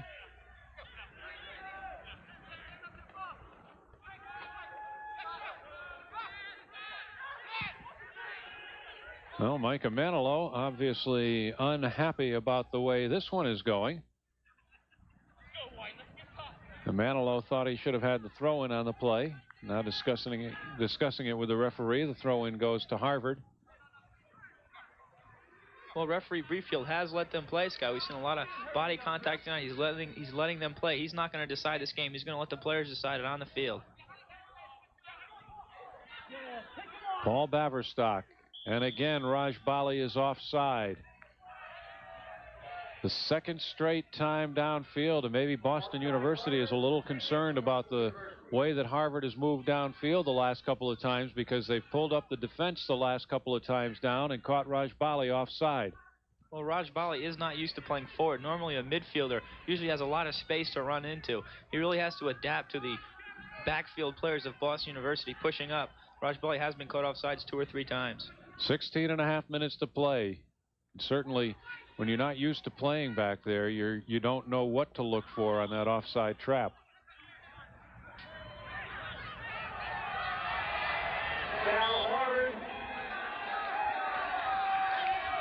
We are getting a yellow card now on both players, it appears. Tim Horton. Here we're going to see Horton and D'Onofrio right here, a little pushing and shoving. Horton's trying to hold on to the ball. It's a kick for BU. D'Onofrio tries to hit it away, and Horton swings an elbow at him right there. So both players got yellow cards on that play. Tim Horton for Boston University. D'Onofrio. Nick D'Onofrio getting a card for Harvard. The only thing holding young Tim Horton back right now, Scott, is that sometimes he loses his composure out there. He's really going to be one of the stars in New England once he learns to control his tempo. Silk puts it up, a header by Bertos, and a great save by Stephen Hall. And a pat on the back for Hall from Lenny Ilkinoff as he went up and kept Boston University from breaking into the scoring column. And here's the save of the match. Great cross here by Dave Silk. We've seen him do that so many times. Bertos is at the far post, goes up, gets a great header on net, and Hall makes a tremendous save right there. Just hits the ball over the top. Well, now Stephen Hall is into the game. Now all we need is to get Jeffrey Hooper into the game for Boston University. That was the save of the night so far. We have only 15 minutes left to play in regulation, so we have come 75 minutes before either keeper was tested like that. And you look at the save statistics. And Hall again.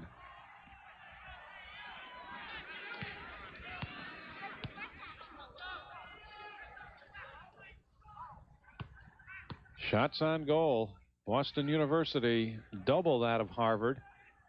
That doesn't really indicate the territorial advantage. BU's territorial advantage has not been really 2-1, but they have had a slight advantage throughout. The throw-in will go to Boston University on that play. Or, excuse me, that will go to Harvard.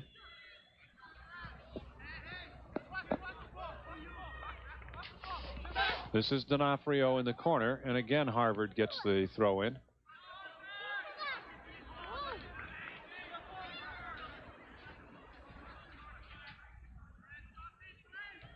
And clock runs down to 14 minutes as the teams really are taking a lot of time on their setups.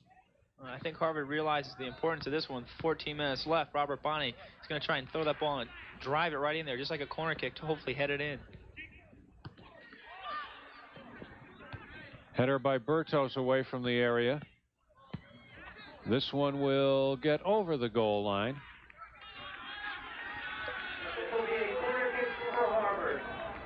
New England College football returns to NESN Sunday, October 16th, 7:30 p.m. The Boston College Eagles taking on the Scarlet Knights of Rutgers.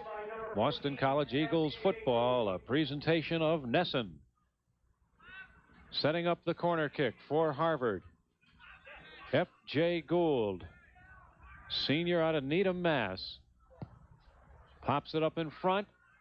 Hooper came out, was unable to get a hand on it, and the shot by Raj Bali is way over everything. That would have been 3 points in a football game. But it's nothing for Harvard here, and it's nothing for Boston University with 13 minutes to play in regulation. And Jeff Hooper got out very slowly. Here's the cross by F.J. Gould, the senior. Gets a good cross and swerving away from Hooper. Hooper came off his line and missed the ball right there. And Raj Bali got the shot off while Hooper was still on the ground. Hooper was injured against South Florida, suffered a slight concussion. South Florida scored their goal while Hooper was a little dazed. So got to keep an eye on Hooper tonight, see how he is. Well, it looked like Hooper went over the top of Lenny Ilkinoff on that play and came down hard on his back. He never really got a hand on that ball.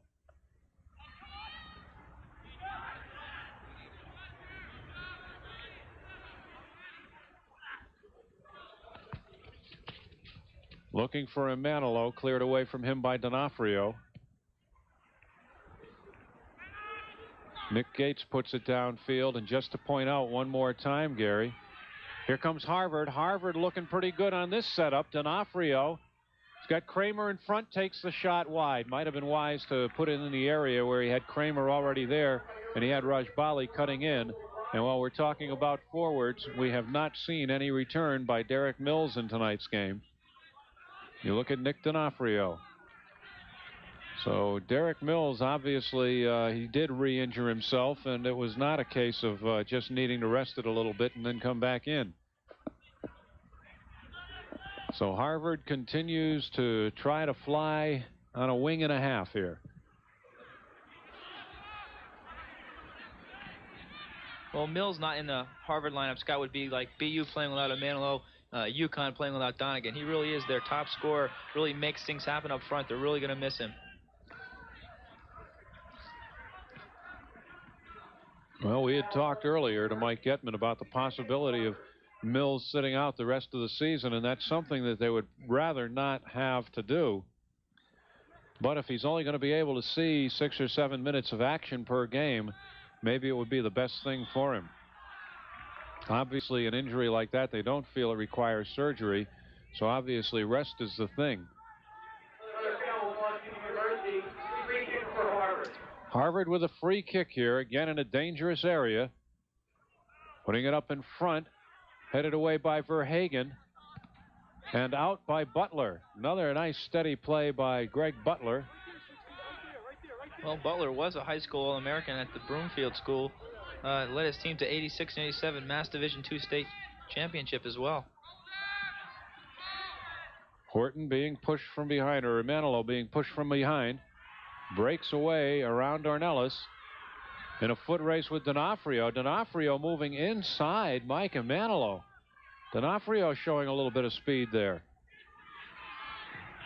And Dornelis might have injured his left ankle. We saw him injured early in this season against UConn. He's limping a little bit right now. And right now, Harvard really starting to put some pressure on. The ball goes over the goal line. No call on D'Onofrio. And D'Onofrio should be careful. He already has a yellow card. Shoved goalkeeper Jeff Hooper after the ball is already out of bounds. Boston University, the only time they've been held scoreless this season was in that 1-0 loss to Vermont 2 weeks ago. And D'Onofrio did just draw a little bit of a warning from the referee. No card involved, however. You saw D'Onofrio go to the corner with Jeff Hooper. Both players waiting to see what the ball would do. And D'Onofrio gave Hooper a little bit of a push. Hooper did make a totally legal play there, Scott, just shielding the ball. He was within playing distance of the ball, so it was not obstruction. D'Onofrio just a little bit frustrated. Well, this will be a throw-in for Harvard. We have less than 9 minutes to play in regulation. Two teams still looking for their first score of the night.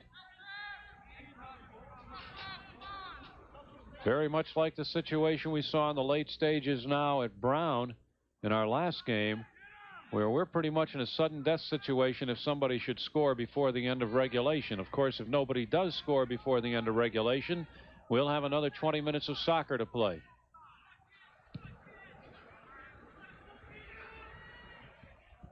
And that's a rule I think the NCAA should look into, Scott, the 2 10-minute overtime periods.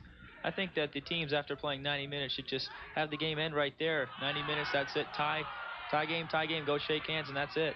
Collision at midfield, a Harvard player down. That's David Kramer. Kramer up and limping at midfield.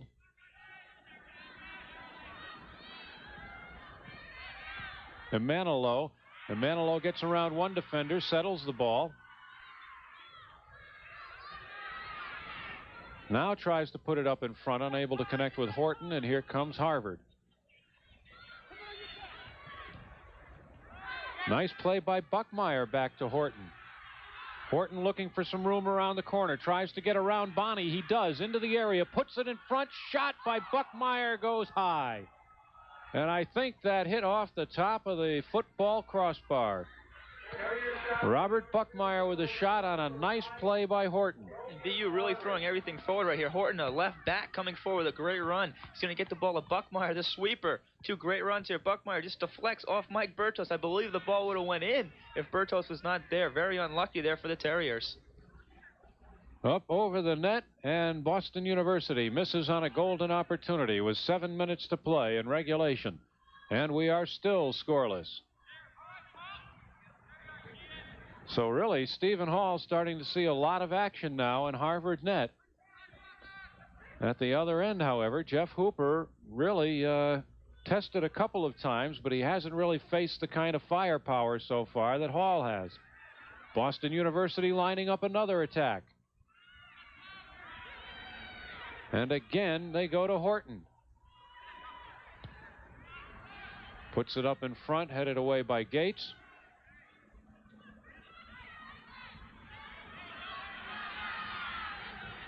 Baverstock down the far sideline for Rajbali. Well, Buckmeyer just easily beat Rajbali to the ball on that play, and we have 6 minutes left.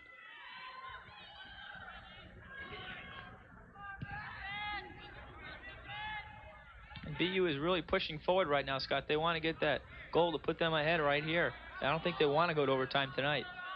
And I think all of a sudden it looks like Harvard is beginning to respect the BU attack again, and they have pulled back defensively again. Number 11, Tim Horton, out of Tallinn, Connecticut.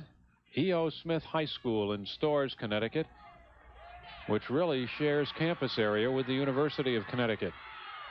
And Horton was the 1987 Connecticut Player of the Year. Silk puts it up in front.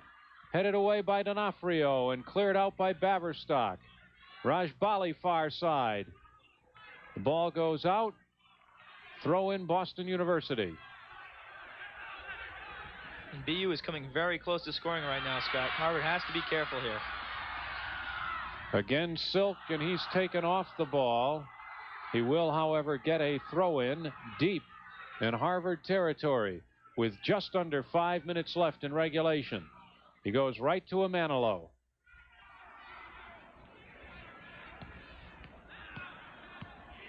Manilow tried to work it up in front. The ball went out over the goal line, deflected out defensively, so it will be a corner kick for Boston University.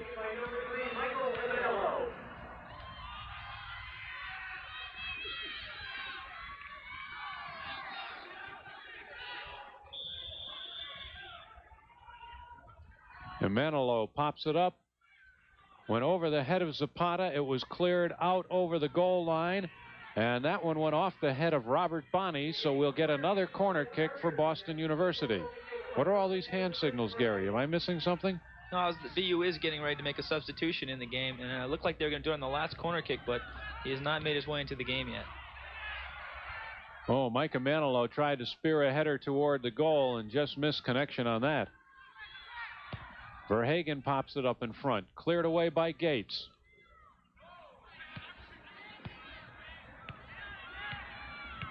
Silk keeps it in. Throw in Boston University. Nice hustle there by Dave Silks. It does not feel good when you slide in this turf, Scott. I'll tell you, you get quite a raspberry. How cold does the turf get on a cold night? Is it like the ground? It is, Scott. It gets very cold also. The turf gets a little bit harder in this cold weather and hurts even more to go down. Ball cleared out off of Harvard. Throw in Boston University. 3 minutes left to play in regulation. Here comes Horton with running room. Tries to take a shot. That went off the body of Gates.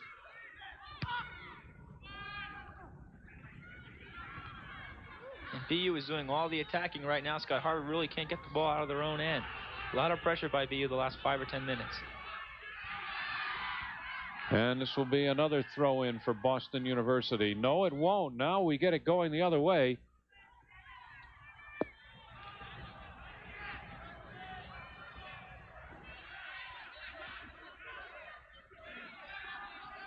Two and a half minutes. Two teams really playing to stay in hard contention in New England. And neither one budging tonight so far. The Manilow tries to catch up with the ball. It's cleared out of the area. Horton unable to control it, and he loses it out of bounds. And we are now into the final 2 minutes of regulation. The scoreboard clock has stopped. The official time being kept on the field. And we are flirting with our second straight overtime. Ilkenoff puts it up into the area. Nobody home at all, except for Jeff Hooper.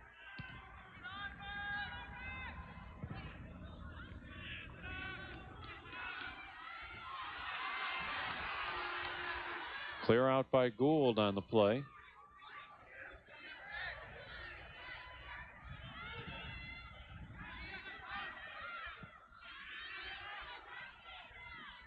Well, as play goes on at midfield, this will pretty much kill the clock in regulation. A long kick downfield by Manilow. He's got Bertos in front, but it's cleared away.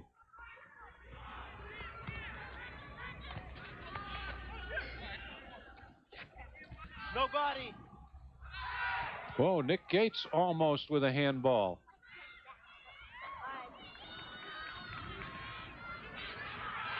Raj Bali trying to break in, cleared away by Buckmeyer. Back to Raj Bali. And we should be under 30 seconds now in regulation. As Micah Manilow tries one more charge on Harvard goal before time runs out. Manilow with the shot. And oh, almost cleared into the goal by Chapman. Roger Chapman went up and tried to make a quick one-touch feed back to his keeper, and he almost scored a goal as time runs out. And here's BU's last-ditch effort. Manilow gets across and only about 15 seconds left at this time. Bertos goes up, just misses it, and Chapman hits the ball right at Hall. Hall misses to make a fantastic save right there to keep Harvard in the game. And just after that particular play, time ran out. We are done with regulation. 2 10-minute overtime periods standing by. Harvard nothing, Boston University nothing. We'll have the first overtime kickoff right after an overtime in this series. Nothing. This is the first time that they have ever played to a 0-0 tie in regulation. And the overtime records of the two schools: Harvard 0-0-1, Boston University 0-1-2. And we are underway in the first overtime period at Nickerson Field. And of course, in the overtime, again, the teams switch sides of the field. So Jeff Hooper is now in the goal to our left, Stephen Hall in the goal to our right. That's the way they will attack. Harvard in the crimson jerseys will be going right to left in this first overtime period. And Robert Bonney has just about walked all the way back to the athletic facilities building as he throws up a long throw into the area, but it's headed away. And Bonnie will get another opportunity to throw in.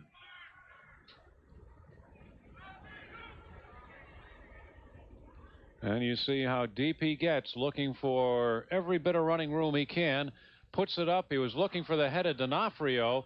We have a BU player down in the area trying to make the defensive play. He went over D'Onofrio. He's still down. Jeff Hooper takes the ball down, points to his player down, asks the referee for time, but they call play on. And while play goes on, the trainers are already out on the field. Now the referee has called time with 8:49 left in the first overtime. And I think that's Phil Dunn, Scott. I was going to say, I haven't been able to pick up the number, but judging by the position and the play, I would have to guess it's Phil Dunn. It is Phil Dunn, and he went over the top of D'Onofrio as D'Onofrio went after a header on that last throw-in by Robert Bonney. And here's the replay. We're going to see Bonney right here with a long throw-in. Dunn's going to try and beat D'Onofrio to the ball right here. He's going to go up right here and flip right around him. Goes down very hard in the artificial turf. Probably hurt his arm in the twisting motion there. Tough to tell, though. Well, it looks like he may have also come down on his face as he held his nose coming up off the ground. Neil Roberts walking with him. Philip Dunn will be leaving the game out of Newcastle, England. Well, I guess he just told Neil that, heck, I guess I'm all right. A little twist of the head, and he decides he's going to stay in. So we will get a restart now at midfield. It was funny the way all that developed, because Hooper really was trying to point out to the referee that Dunn was down in the area. Dunn now going over to Coach Neil Roberts on the far sideline. And he will leave the game. Since the referee did stop the clock, they're going to have to substitute for him. Okay, so Philip Dunn is out, and we get the restart.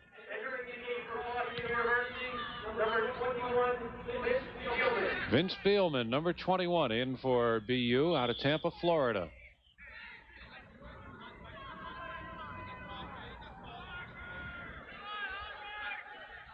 Harvard with the restart.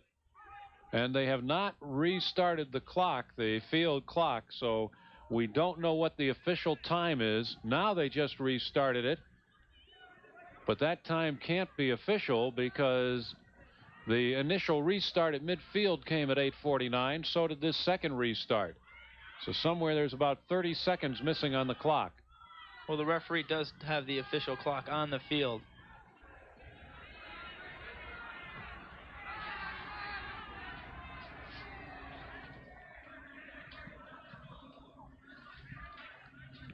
Tim Horton on the far sideline as you watch the clock run down.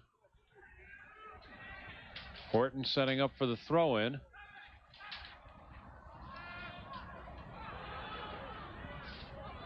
Well, Micah Manilow was unable to get around the corner, but he does manage to get a throw-in deep in Harvard territory.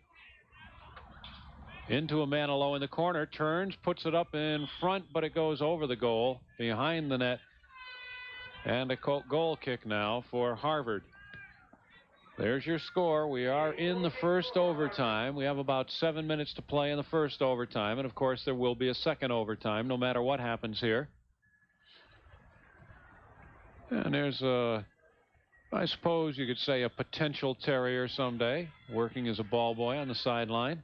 And Phil Dunn has checked back into the game for BU. Vince Bielman has checked out. Short stint there for Bielman.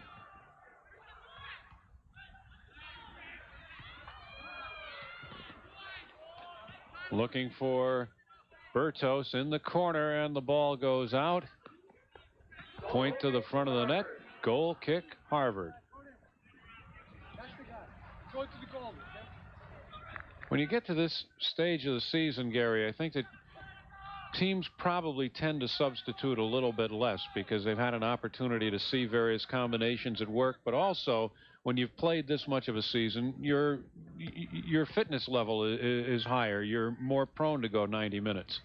Both these coaches don't like to substitute too much, Scott. Neil Roberts says once you earn a spot in the starting 11, you're going to keep playing until you lose it, so you're going to go out there for 90 minutes. Boston University will get a throw in here. Schultz. Or in this case, 110. Verhagen puts it in front. Cleared away by Chapman.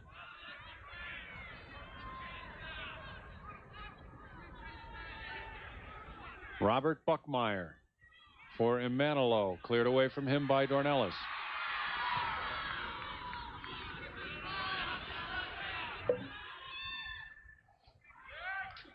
And again, Harvard laying back a little bit offensively now. Harvard playing more like they are afraid to lose than determined to win tonight. Here comes Verhagen. Taken away from him by Gates. That was a great tackle there by Gates. If Verhagen had maneuvered around him, would have had a clear shot on goalkeeper Stephen Hall. You know, I have to be honest, I don't know what the bandage that Gates is wearing on his left wrist is. And here's Verhagen right here. He has a powerful shot. If he gets it off, it could go in. Gates just comes out and just strips him right there. Fantastic tackle. And you see that bandage on Gates's wrist. He did miss a game recently. They lost to Hartwick, but he was out with a 24-hour virus or a bug. I don't know how he injured the wrist or what the extent of the or nature of the injury is. But certainly for this particular game, it doesn't really come into play that much.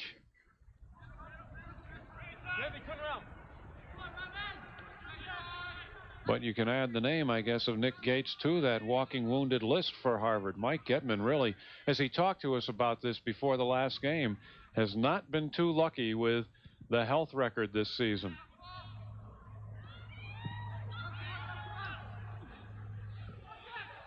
This is Bertos.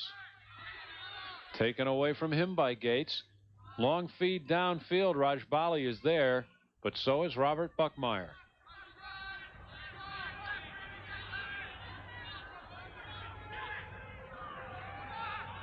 Jeff Hooper punts it well downfield.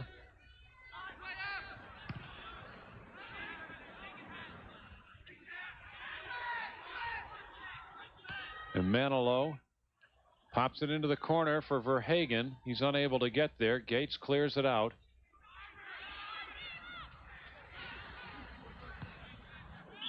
Horton lost it out of bounds. Harvard throw in.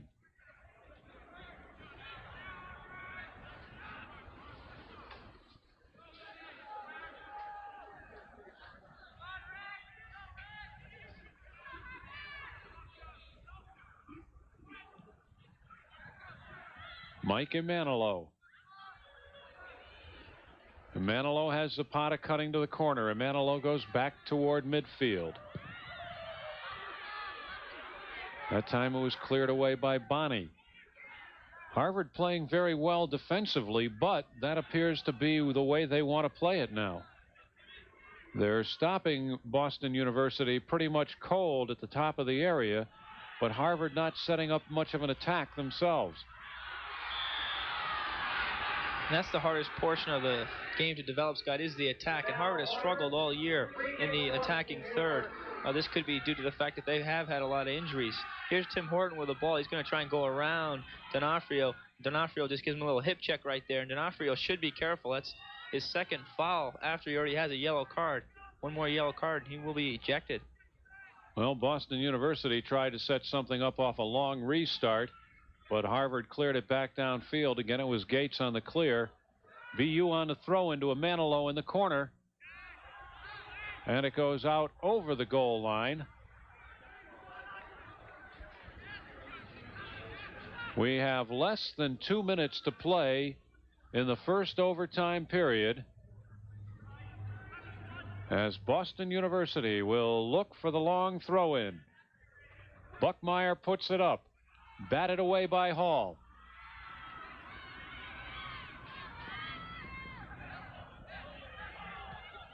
Buckmeyer puts it in front again. Cleared away by Bonney to Zapata.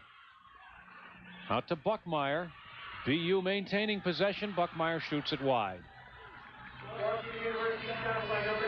good effort there by Buckner. He does like to attack from his sweeper back position. Has scored 2 goals this year. Unfortunately, the shot did go wide. Well, now the field clock continues to run. It reads 1.5 minutes, and they stop it there. I believe we have less than a minute to play now, as they had trouble resetting the clock on one of the restarts. That would be less than a minute in the first overtime. Boston University looking for that last advantage. Nothing doing. Raj Bali. That went off Dornelis. And here comes BU again. Verhagen puts it in front. A shot taken down by Hall. Had Mike Bertos charging in on goal.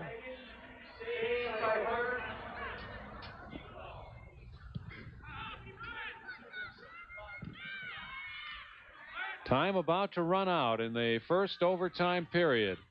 Boston University and Harvard still scoreless. Back in the game, Derek Mills. Mills went down over the far sideline, and I've got to believe every time he hits the turf right now, Mike Getman takes a deep breath. That's the end of the first overtime.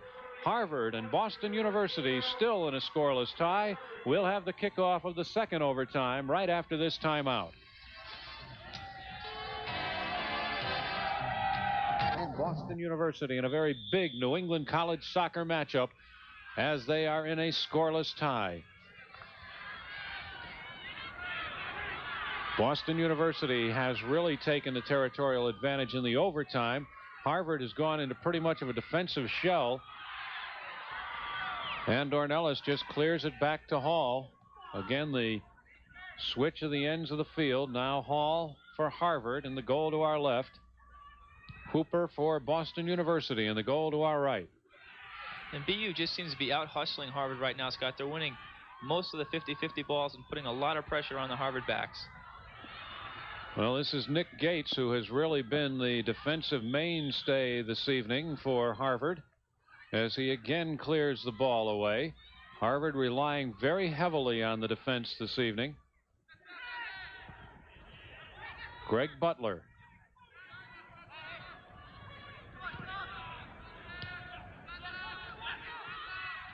Mike Bertos with a nice move around Hooker.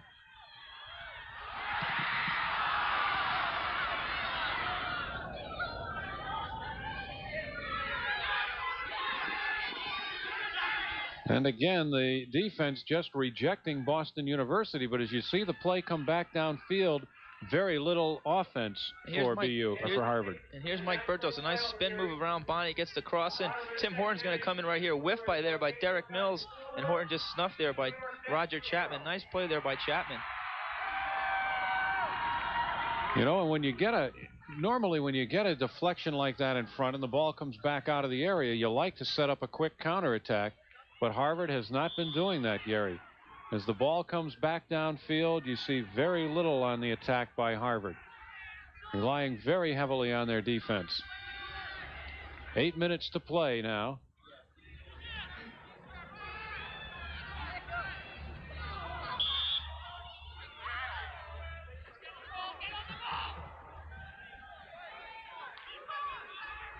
You know, one thing that we have not talked about tonight is the absence of Luis Cortez in this Boston University lineup. And, well, you were talking earlier, I think probably the first time you mentioned it, Gary, was when we saw BU and UConn at Willowbrook Park in New Britain about the heavy load that Cortez is carrying academically, and apparently it has caught up with him. Well, he is going after his MBA. It's only his 4th year here at BU. He finished his computer degree in just 3 years, now pursuing an MBA. He's only getting about 3 hours sleep a night, according to Neil Robertson. It's really affecting him out there. They're trying to get him a little bit of a rest.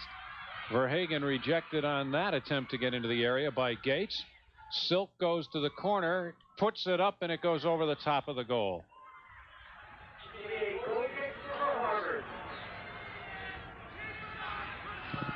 Stephen Hall looked like he was trying to adjust the near post on that after that play. Shots on goal. Boston University 15, Harvard 9. Dave Silk on your screen behind the graphic. Silk has been a hard-nosed performer tonight. Really gets into the corners and tries to set things up. Well, we have an offside. 2 Harvard players offside on that play. Derek Mills and Rami Rajbali both offside.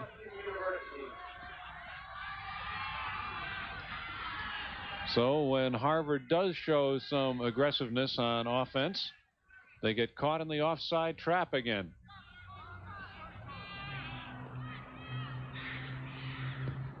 Horton with the set. Headed away by Bonney.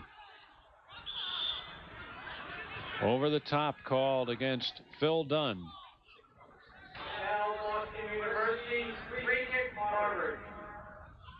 6 minutes left to play. That's all we've got. Whatever happens, happens in the next 6 minutes. Roger Chapman.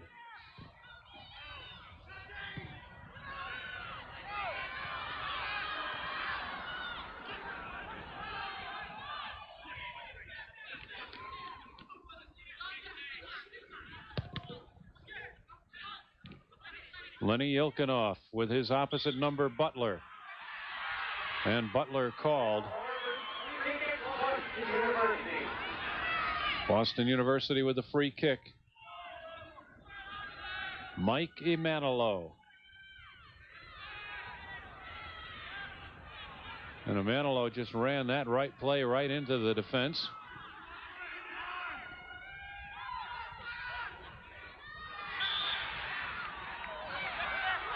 Greg Butler submarine Ilkinoff there, following Butler. Free kick for Harvard.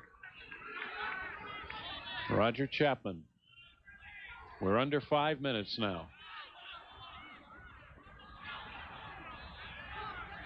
Oh, a little bit of a misplay by Boston University, but Silk recovers, gets it down the far sideline. Here's an opportunity now. Imanolo. Well, it looked like we got a deflection. Let's look for the call. We get a corner kick for Boston University. There was indeed a deflection in front. Mike Imanolo to the corner. 4.5 minutes to play. Another opportunity for Boston University. Up in front looking for Zapata on the header. Zapata goes up, and up over the top of him to bat it away is Stephen Hall.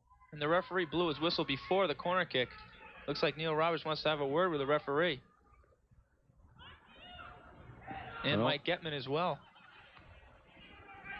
Okay, let's see what the call is. The clock is stopped with 4:11 left. Neil Roberts very unhappy.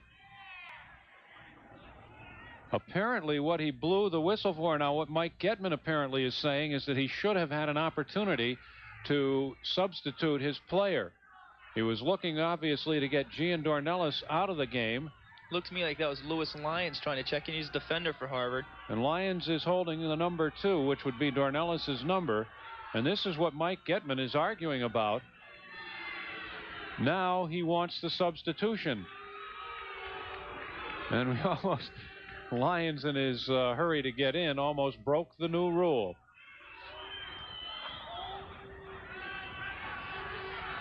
Well, we have 2 Harvard players headed for the sideline. Lyons was holding the number 2, which would be Dornelis, so now it is Dornelis who's leaving.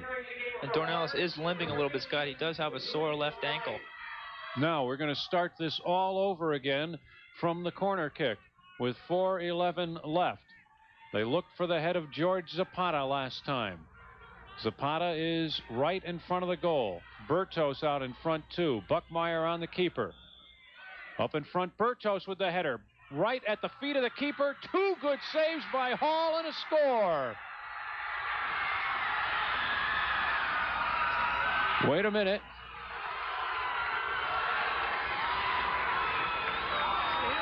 It looks like the goal will not count.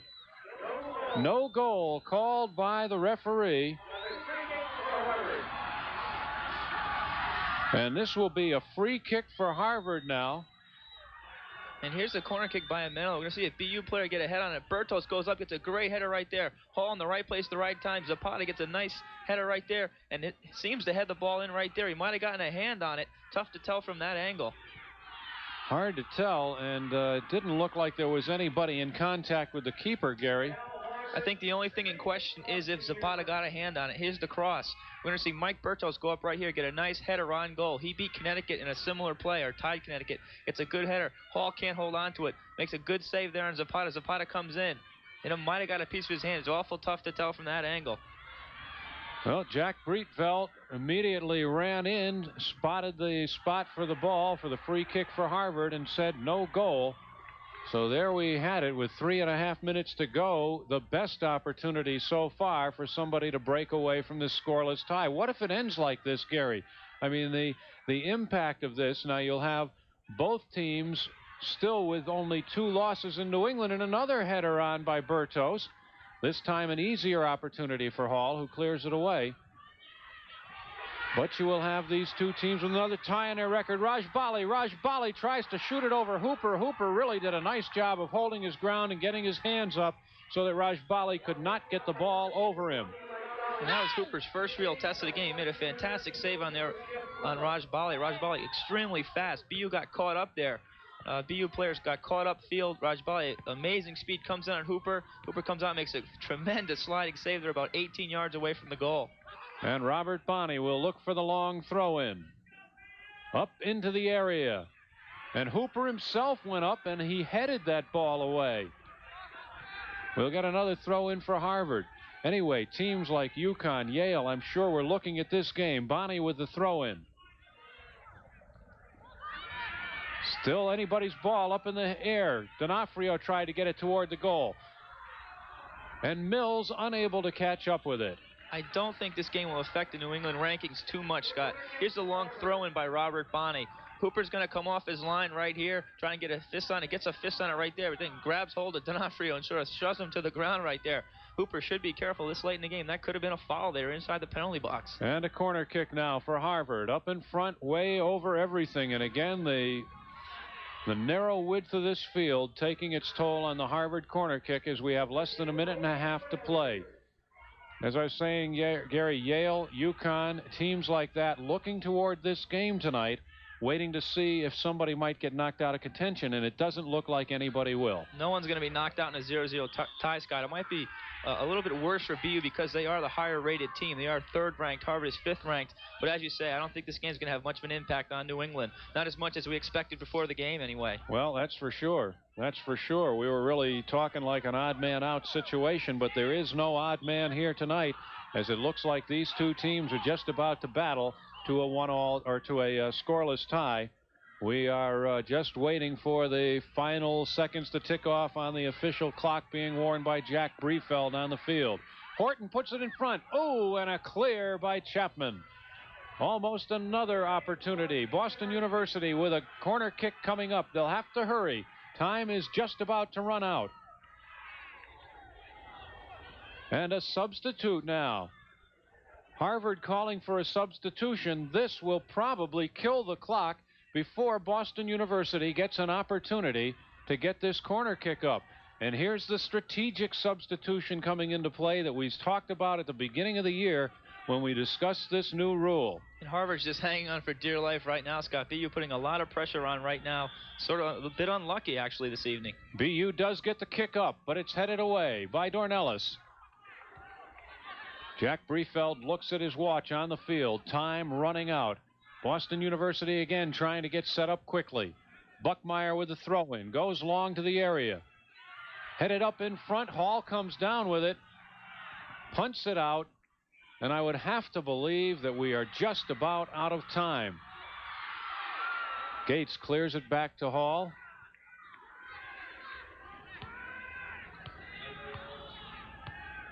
Again, Hall punts it out, and that does it. That's the end of regulation, the end of the second overtime. And once again, the final score from Nickerson Field in Boston, Massachusetts. Boston University nothing, Harvard University nothing. New England College Soccer 88 has been brought to you in part by Bud Light. Everything else is just a light. And by Brine, the official championship soccer ball of all NCAA men's and women's divisions. and the exclusive licensee of NCAA soccer balls for retail sales. Our next New England College soccer matchup will be Monday night, October 17th at 7 p.m. as the University of Connecticut Huskies host the Lafayette Leopards from Connecticut Soccer Stadium in Storrs, Connecticut. Don't miss all the action. That's Lafayette versus UConn, Monday night at 7 p.m.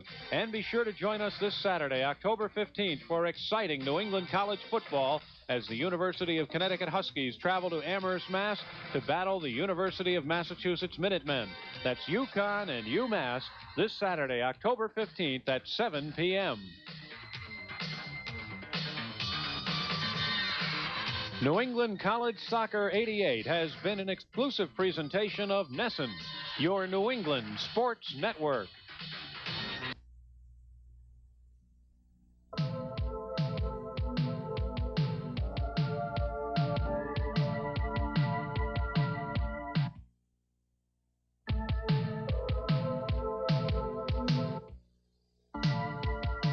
So save your best for Brine. Brine, the official soccer ball for NCAA men's and women's championships.